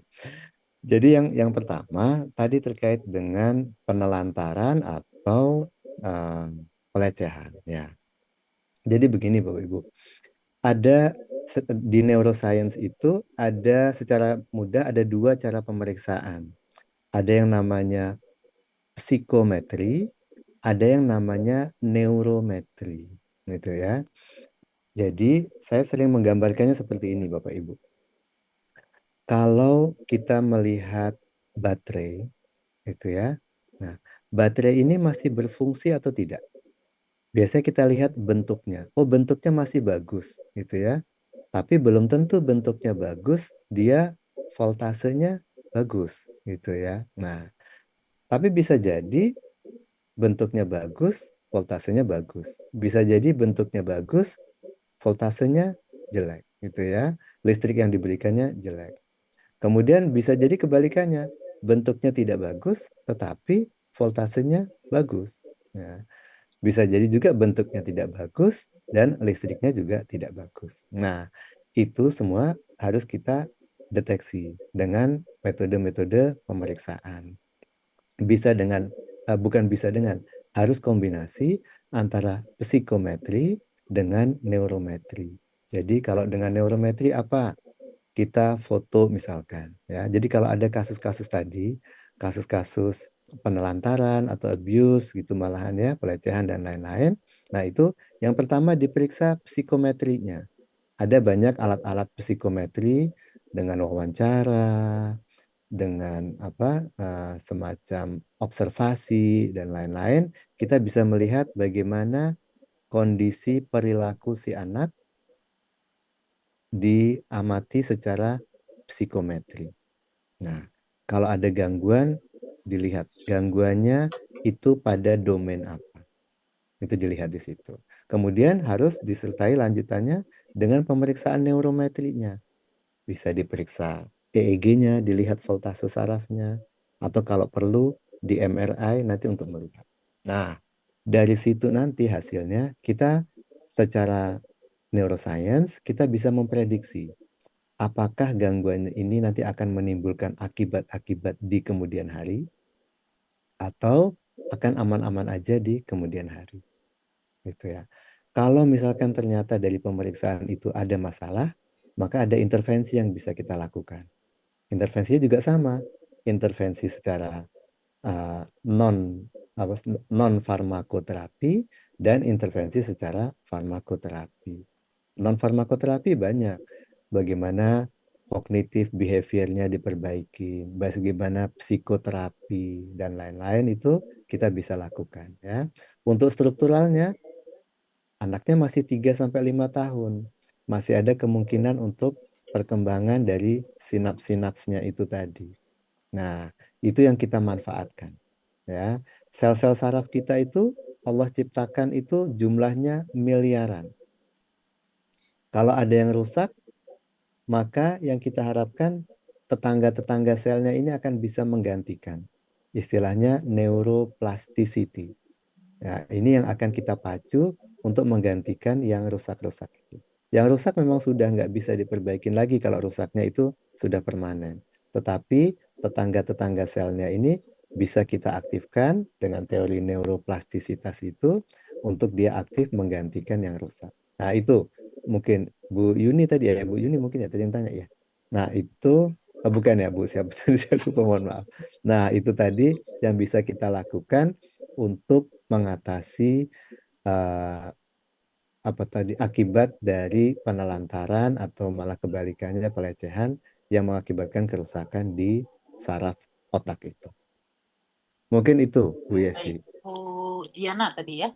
Maaf Ya. Ibu. Mungkin saya teringat yang waktu itu dok, yang lebih mungkin buat kita itu lebih simpel gitu, artinya untuk setidaknya P3K-nya lah ya, yang kalau nggak salah dokter dia sempat menganalogikan seperti kita habis setrika baju lalu tumpukannya itu yang ini akan dia akan yang di bawah yang akan dipilih lah kira-kira gitu dok.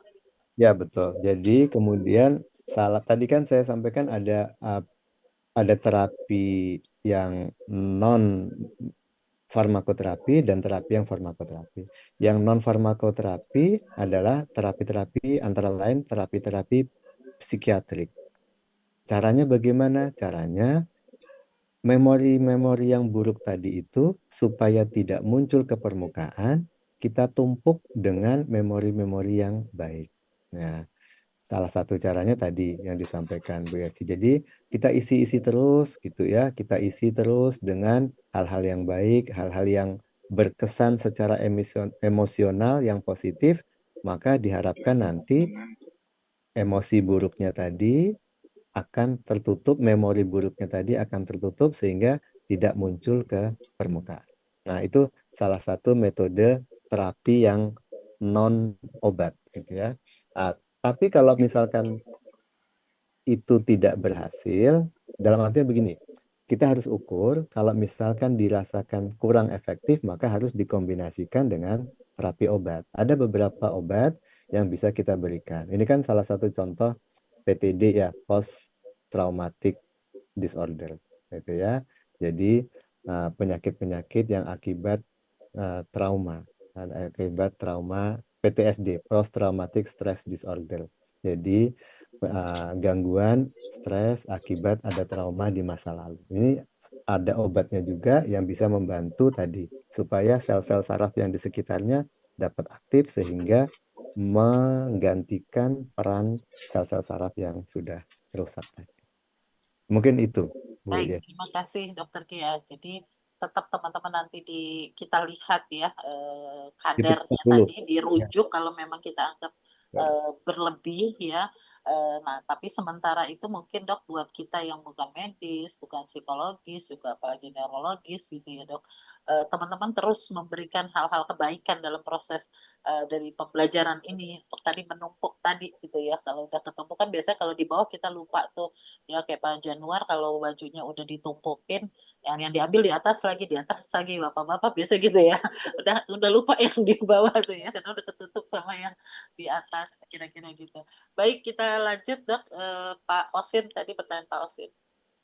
Iya, baik Bapak. Tadi yang pertama tentang bagaimana stimulasinya kalau di banyak Banyak reseptor gitu ya. Oke, reseptor indera. Oke, Pausin lebih bagus ya. Jadi tadi kan kita lihat yang di awal itu di diagram tadi, mungkin saya sambil share bisa ya. Nah, oke, boleh Dok biar kita ingat lagi. ingat lagi ya, baik baik Ibu. Ya, maaf kok saya ke sini sih. Harusnya saya maaf ya, saya kalau kecilin lagi dan. Saya ambil dari sini.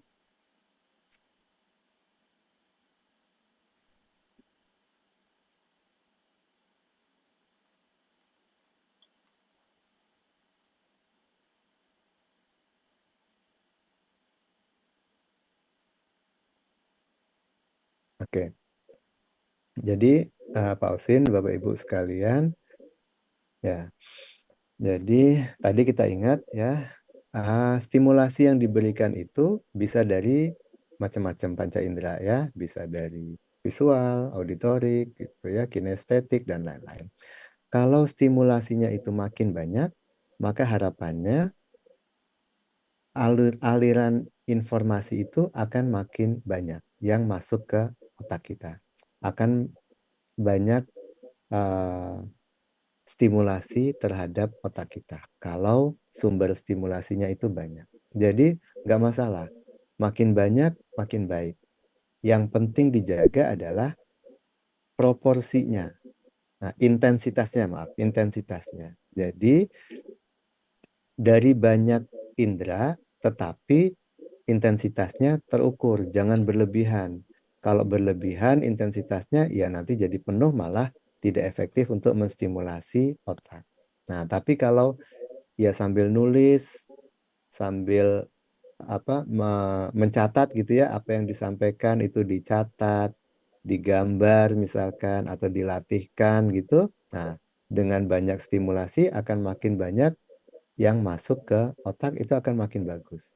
Nah, yang kurang bagus itu kalau intensitasnya berlebihan. Ya sudah banyak ditambah intensitasnya yang berlebihan. Nah, itu nanti kalau tidak sesuai dengan kapasitas otak akan menimbulkan stresor tadi.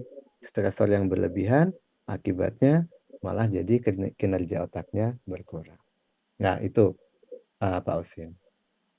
Kemudian untuk yang pertanyaan kedua, itu tadi kok hanya sampai kurang dari 20 tahun, setelahnya gimana? Nah, ini sesuai pesanan Bu Yesi, Pak. Karena pendidikan dasar katanya. Jadi saya putus sampai di usia 15 tahun. Usia remaja gitu ya. Nah, sebenarnya prosesnya nanti terus berjalan. Sampai dewasa muda, dewasa sampai lansia akan ada proses yang terjadi di otak yang berubah-ubah. Itu nanti di situ. Ya, ini untuk yang di sini, untuk pertemuan kali ini saya hanya sampai ke tadi sekitar-sekitar SMP gitu ya, mau mendekati SMA, ya sekitar-sekitar itu.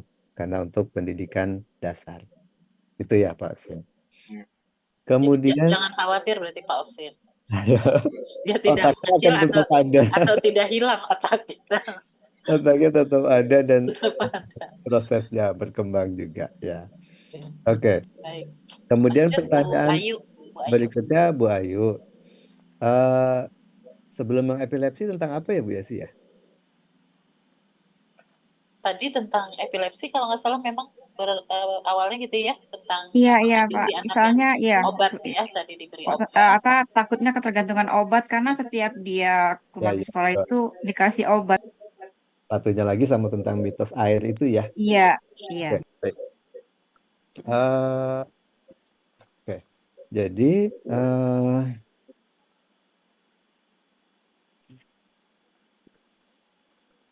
maaf. Kalau ini bukan dari rumah sakit, kalau ini sebentar.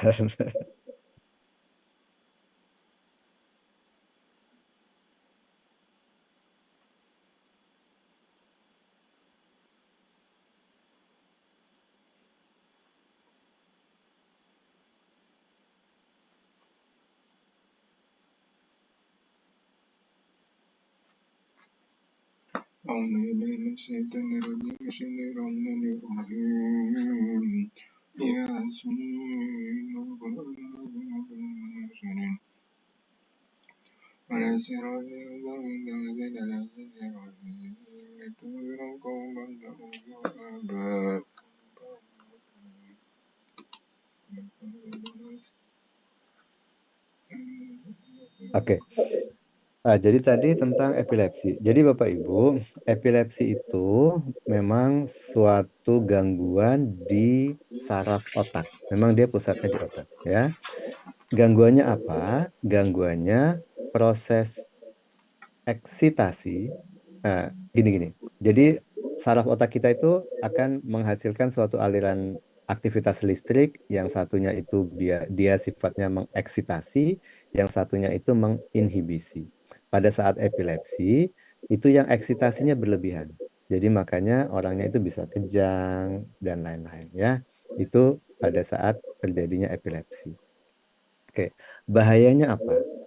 Pada saat seorang itu mengalami kejang atau bangkitan epilepsi, maka sel saraf itu kan akan aktivitas listriknya itu korslet. Akibatnya kalau dia makin sering korslet, maka sel sarafnya makin banyak yang rusak. Nah, oleh karena itu, maka target pengobatan epilepsi itu adalah mencegah bangkitan. Gimana caranya supaya tidak ada atau minimal sekali bangkitan di otak. Karena setiap kali bangkitan, satu sel rusak, misalkan. Bangkitan lagi, jadi di sekelilingnya ada 10 selnya rusak. Bangkitan lagi, sekelilingnya lagi 100 rusak. Begitu terus. Makin sering bangkitan, makin banyak sel saraf yang rusak. Nah, oleh karena itu caranya kita menjaga bangkitannya itu. Kita kendalikan bangkitannya itu supaya tidak terlalu mudah kejang. Dia pakai obat. Nah, pakai obat biasanya pengobatannya itu targetnya adalah kalau dia sudah 2 tahun tidak ada bangkitan, baru obatnya boleh di stop. Nah, selama dia belum bebas bangkitan selama 2 tahun, maka obatnya masih terus diberikan. Karena kasihan, kalau tidak diberi obat, nanti ada bangkitan, makin banyak yang rusak sel sarafnya, nanti perkembangan otaknya tidak bagus. Nah, kemudian itu obat yang maintenance, yang tiap hari diminum. Sampai minimal 2 tahun tidak ada bangkitan. Tetapi di antara itu, kadang-kadang tetap ada bangkitan. Nah, pada saat itulah diberikan obat emergensi. Mungkin itu tadi yang disampaikan tadi oleh Ibu adalah obat emergensinya. Ya, obat emergensinya itu, mohon maaf, itu yang dimasukkan lewat dubur ya Bu ya? Lewat anus itu bukan? Iya, betul, Dok, betul. Ya, betul. Nah, itu adalah obat untuk menghentikan bangkitan sesaat. Nah, memang betul efek sampingnya dia mengantuk. Nah, kalau anak-anak itu masih sering bangkitan, berarti obat yang maintenance-nya itu belum adekuat, berarti belum pas. nggak boleh sebenarnya anak-anak itu sering-sering bangkitan, sering-sering harus pakai obat emergensi. Berarti obat maintenance-nya harus diperbaikin. Jadi mungkin ibu bisa sarankan untuk kontrol kembali ke dokter anak atau ke dokter saraf untuk memperbaiki dosis atau jenis obatnya supaya tidak ada bangkitan. Nah, supaya nggak keseringan pakai obat emergensi tadi. Memang jadi mengantuk, Bu, betul. Nah, kemudian yang perlu kita perhatikan, kadang-kadang epilepsi itu ada pencetus bangkitannya. Nah, pencetus bangkitan macam-macam, Bu. Ada yang misalkan aroma, ada parfum tertentu bisa menimbulkan bangkitan. Atau yang dulu ibu-ibu mungkin Bapak Ibu pernah baca yang fenomena di Jepang pada saat apa itu ya? Film kartun apa waktu itu ya? Ada film kartun yang booming di Jepang itu Pokemon kalau nggak salah saya. Ya, Pokemon epilepsi ya. Jadi pada saat Pokemon pertama kali di launching di Jepang itu banyak yang bangkitan epilepsinya kambuh karena perubahan warna, gerakan dari si kartunnya itu memicu epilepsi. Sehingga kemudian kan dimodifikasi warnanya, keterangan cahayanya dan lain-lain kan dimodifikasi. Nah, itu juga bisa memicu kejang ya. Macam-macam, Bu, beda-beda setiap orang. Dan ada yang kalau mau kejang ada tandanya. Itu juga ada. Ada yang tidak ada tandanya, tiba-tiba langsung kejang. Saya punya kakak angkatan itu dokter spesialis saraf waktu masih pendidikan itu sama Bu menderita epilepsi juga. Tapi beliau yang ada tandanya. Jadi kalau beliau sudah ngerasa loh kok ini ada apa kelap-kelip gitu ya di matanya, ini mau kejang itu beliau istirahat langsung. Habis itu pakai obat emergensinya. Itu alhamdulillah tidak kejang. Dan Bapak Ibu tidak mempengaruhi intelektual ya, karena alhamdulillah kejangnya kan terkontrol. Nah, sampai beliau menjadi dokter spesialis saraf. Itu kakak kelas saya. Nah, itu. Nah, itu tentang epilepsi tadi. Terus, apakah mitos kalau kena air kejang? Ya, yang pertama memang ada stimulasi, ada pencetus-pencetus kejang. Tapi yang tentang air itu lebih banyaknya adalah pencegahan, Bapak Ibu. Ya, sebab kalau anak-anak penderita epilepsi pada saat berenang dia kejang kan bahaya, bisa tenggelam. Nah, makanya kenapa orang epilepsi kemudian jangan deket-deket air. Karena khawatirnya nyemplung ke kolam, nah kemudian jadinya malah banyak komplikasinya Bapak Ibu tenggelam dan lain-lain. Makanya anak-anak yang epilepsi kan tidak boleh olahraga yang berbahaya. Olahraga sepeda di jalan raya ya nggak boleh. Bukan karena itu apa-apa, tapi takutnya pas kejang di jalan raya kecelakaan. Panjat olahraga itu yang panjat tebing segala kan nggak boleh. Berenang juga karena khawatir itu. Kalau Bapak Ibu tahu, saya dulu pernah punya satu pasien yang unik. Ya bukan unik ya. Jadi gini, pasien ini umur-umur SMA, pasien SMA, bolak-balik ke IGD Bapak Ibu karena kecelakaan. Saya baru ketemu gitu kan, satu hari gitu kecelakaan dia cedera kepala ya, kecelakaan lalu lintas lah gitu. Terus kemudian berapa minggu kemudian masuk lagi ke IGD, kecelakaan lagi gitu kan. Habis itu minggu depannya lagi masuk lagi ke IGD. Lah ini ada apa ini anak saya bilang gitu kan. Lah rupanya Bapak Ibu dia pada saat dia naik kendaraan, naik motor itu kejang, bangkitan. Jadi nggak sadar, jatuh, kecelakaan, jatuh. Itu yang bahayanya kan di situ. Nah, itu makanya ketahuan kalau dia epilepsi malah karena cedera kepalanya itu. Nah, itu yang harus dijaga. Mungkin jadi bukan mitosnya itu tadi. Karena air itu karena khawatirnya nanti efeknya membahayakan. Mungkin gitu, Bapak Ibu. Terima Baik, kasih Dok, terima atas kasih. penjelasannya. Sama-sama. Baik, teman-teman, karena saya menuliskan jam 21.30 kalau nggak salah ya. Jadi kita masih ada waktu mungkin satu sesi lagi jika ada pertanyaan. Kalau nggak kita tutup. Tapi ternyata makin banyak yang bertanya, Dok. Baik. Aduh, kok nambah lagi? Nggak mau tidur kayaknya kita ya. Oke, 4 ya. Saya kira 4. Oh, udah terlanjur 5 ya. Baik, singkat-singkat. Bu Yuni, Bu Isnaini, Bu Aprilianti, Bu Mila, Bu Nurul. Jangan curhat, langsung pada pertanyaan karena nanti yang lain ngomel harus tidur. Baik, silakan Bu Yuni. Baik, Bu, terima kasih. Dokter Gia, saya kan punya beberapa murid yang sudah ketemu psikolog dan lain-lain. Dia punya penyakit ADHD dan spektrum. Nah, saya kan sebagai guru kurang familiar dengan penyakit tersebut. Kemudian disebutkan bahwa anak-anak tersebut tidak boleh konsumsi gula. Nah, itu apa hubungannya ya gula dengan otak dan penyakit tersebut? Karena kan saya sebagai guru juga harus perhatikan mereka makan apa, nggak boleh makan ini, dan seperti itu. Terima kasih, seperti itu saja pertanyaannya. Oke, makasih Bu Yuni. Lanjut Bu Isnaini. Terima kasih Ibu. Simpel aja. Kalau yang anak autis itu apakah termasuk gangguan perkembangan yang disebabkan oleh kerusakan otak? Terus untuk tesnya itu apakah cukup hanya menggunakan psikometri atau harus dengan neurometri juga? Terima kasih Bu. Kasih, lanjut Bu Aprilianti. Terima kasih Ibu. Izin Pak Dokter, saya mau bertanya. Ini di kelas saya ada yang autis juga.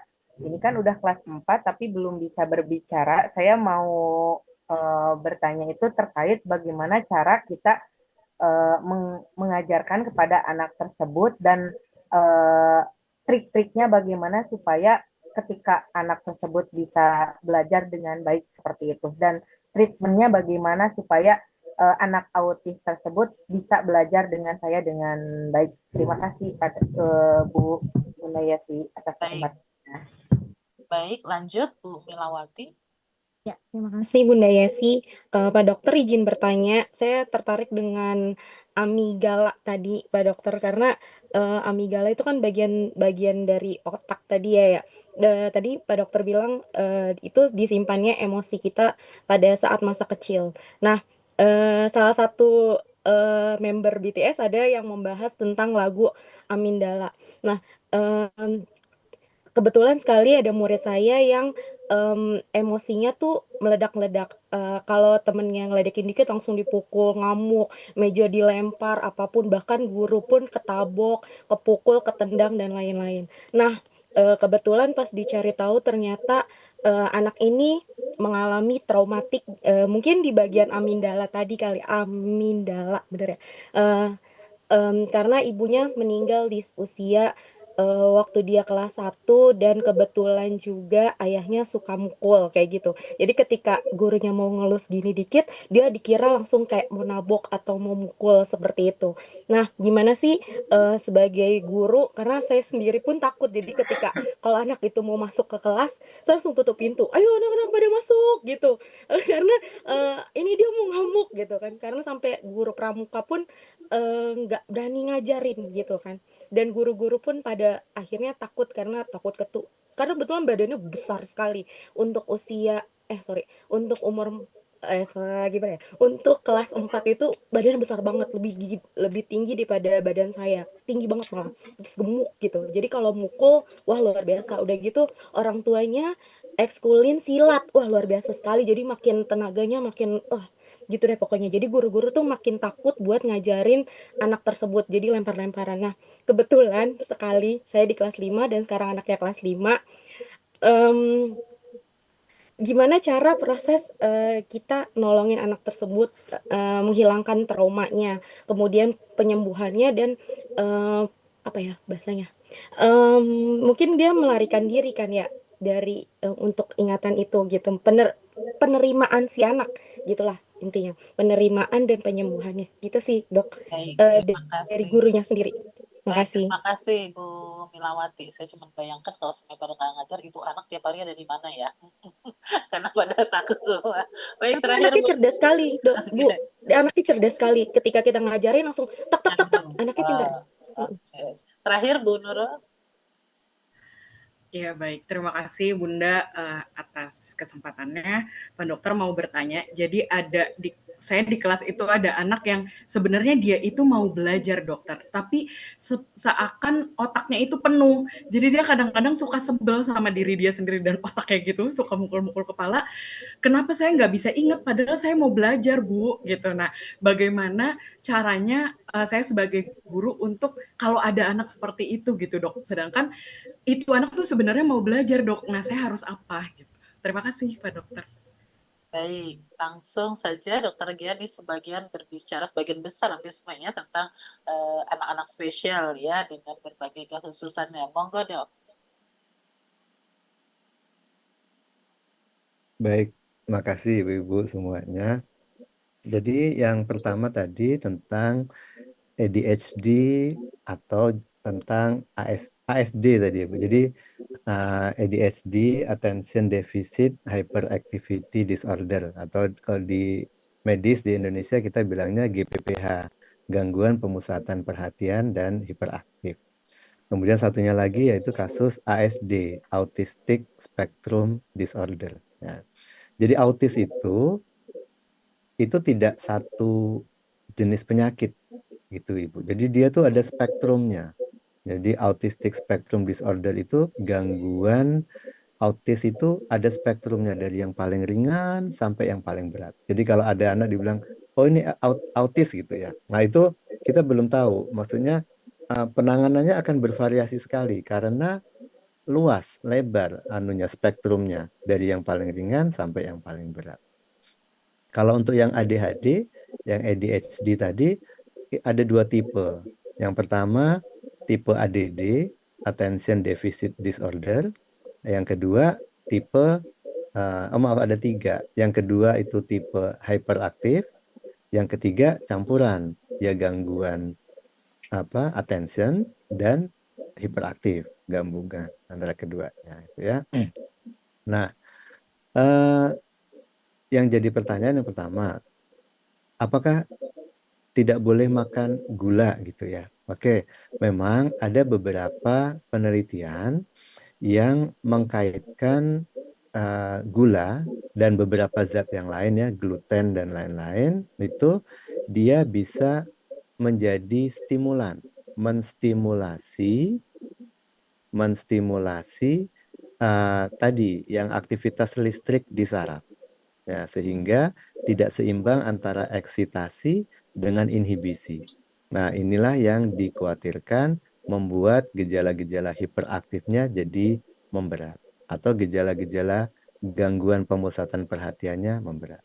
Ya, memang ada penelitiannya. Gitu. Cuman kadar gulanya itu memang tidak berarti nol sama sekali gitu ya. Boleh, cuman ada kadar tertentu yang dia tidak boleh terlalu tinggi. Nah, itu untuk yang makanan tadi. Kemudian pertanyaan berikutnya, apakah ini gangguan di otak begitu ya? Ya, jadi ADHD maupun ASD itu gangguannya di otak. Cuman Bapak Ibu perlu perhatikan bahwa gangguan di otak itu bisa dua macam atau tiga macam ya. Gangguan yang pertama gangguan struktur otak, yang kedua gangguan fungsional otak, yang ketiga campuran antara struktural dan fungsional. Nah, begitu. Jadi kalau misalkan Bapak Ibu lihat, oh ada pasien, ada anak-anak ADHD atau ada anak-anak ASD, diperiksa di foto gitu ya, di di MRI gitu. Belum tentu ada kelainan kalau dia strukturnya nggak bermasalah. Tetapi kalau misalkan fungsionalnya diperiksa pakai EEG atau pakai psikometri, oh kelihatan ada gangguan fungsionalnya. Tuh. Atau ada kasus yang lain, fungsionalnya baik-baik saja, tetapi strukturalnya ada gangguan. Atau ada yang kasus yang lainnya lagi, kombinasi antara struktural dan fungsionalnya, dua-duanya ada gangguan. Itu juga bisa. Nanti diperiksa, dipastikan. Tapi yang jelas, betul ada gangguan di otak, tinggal gangguannya apakah struktural, apakah fungsional, atau kombinasi antara keduanya. Nah, kemudian pemeriksaannya, apakah cukup psikometri gitu atau neurometri juga? Untuk teknologi saat ini lebih bagus kalau kombinasi keduanya. Jadi psikometri ada kuesionernya kan untuk menegakkan diagnosis ADHD atau menegakkan diagnosis ASD, itu ada kuesionernya dengan psikometri. Kemudian bisa dilanjutkan dengan pemeriksaan neurometri. Diperiksa gelombang otaknya, nanti dilihat mana yang kurang, mana yang lebih gitu ya. Penelitian kemarin Bu Yesi juga menggunakan EEG, kuantitatif EEG untuk melihat aktivitas saraf otak dari siswa gitu ya, dari siswa SD. Nah, itu bisa dilihat dari situ. Jadi harus kombinasi supaya lebih presisinya lebih tinggi dan kemudian kita bisa menentukan terapi yang lebih tepat dan kemudian kita bisa mengukur kemungkinan perbaikannya apakah tinggi, apakah rendah atau bagaimana. Itu. Kemudian pertanyaan lanjutannya lagi tadi tentang apa ya Bu ya? ASD, ADHD, Autis. oh autis ya betul. Autis tadi, bagaimana caranya pasien yang autis ini, gitu ya? Tadi Ibu, autis itu spektrumnya besar. Jadi masing-masing spektrum ada penanganannya sendiri-sendiri, beda-beda, nggak bisa disamaratakan. Kemudian yang kedua Bapak Ibu, ASD itu, Autistic Spectrum Disorder itu, kadang-kadang, mohon maaf, ada penyakit lain yang bergabung di situ. Contohnya GDD misalkan, General Developmental Delay. Jadi ada gangguan perkembangan general.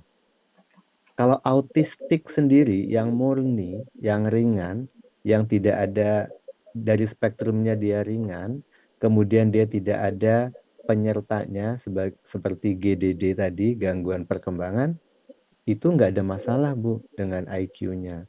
Dengan pendidikannya nggak ada masalah. Tinggal kita tekniknya saja. Karena kan dia itu kan autis. Autis itu hidup di dalam dunianya sendiri. Nah, sehingga kita harus masuk ke dunianya. Ya, dia itu inginnya seperti apa dunianya dia itu, yang dia nyaman. Nah, kita harus bisa identifikasi itu sehingga kita ngasih pembelajaran ya sesuai dengan itu. Nah, itu kalau ada anak yang autistik, spektrum disordernya ringan dan tidak ada penyakit penyerta.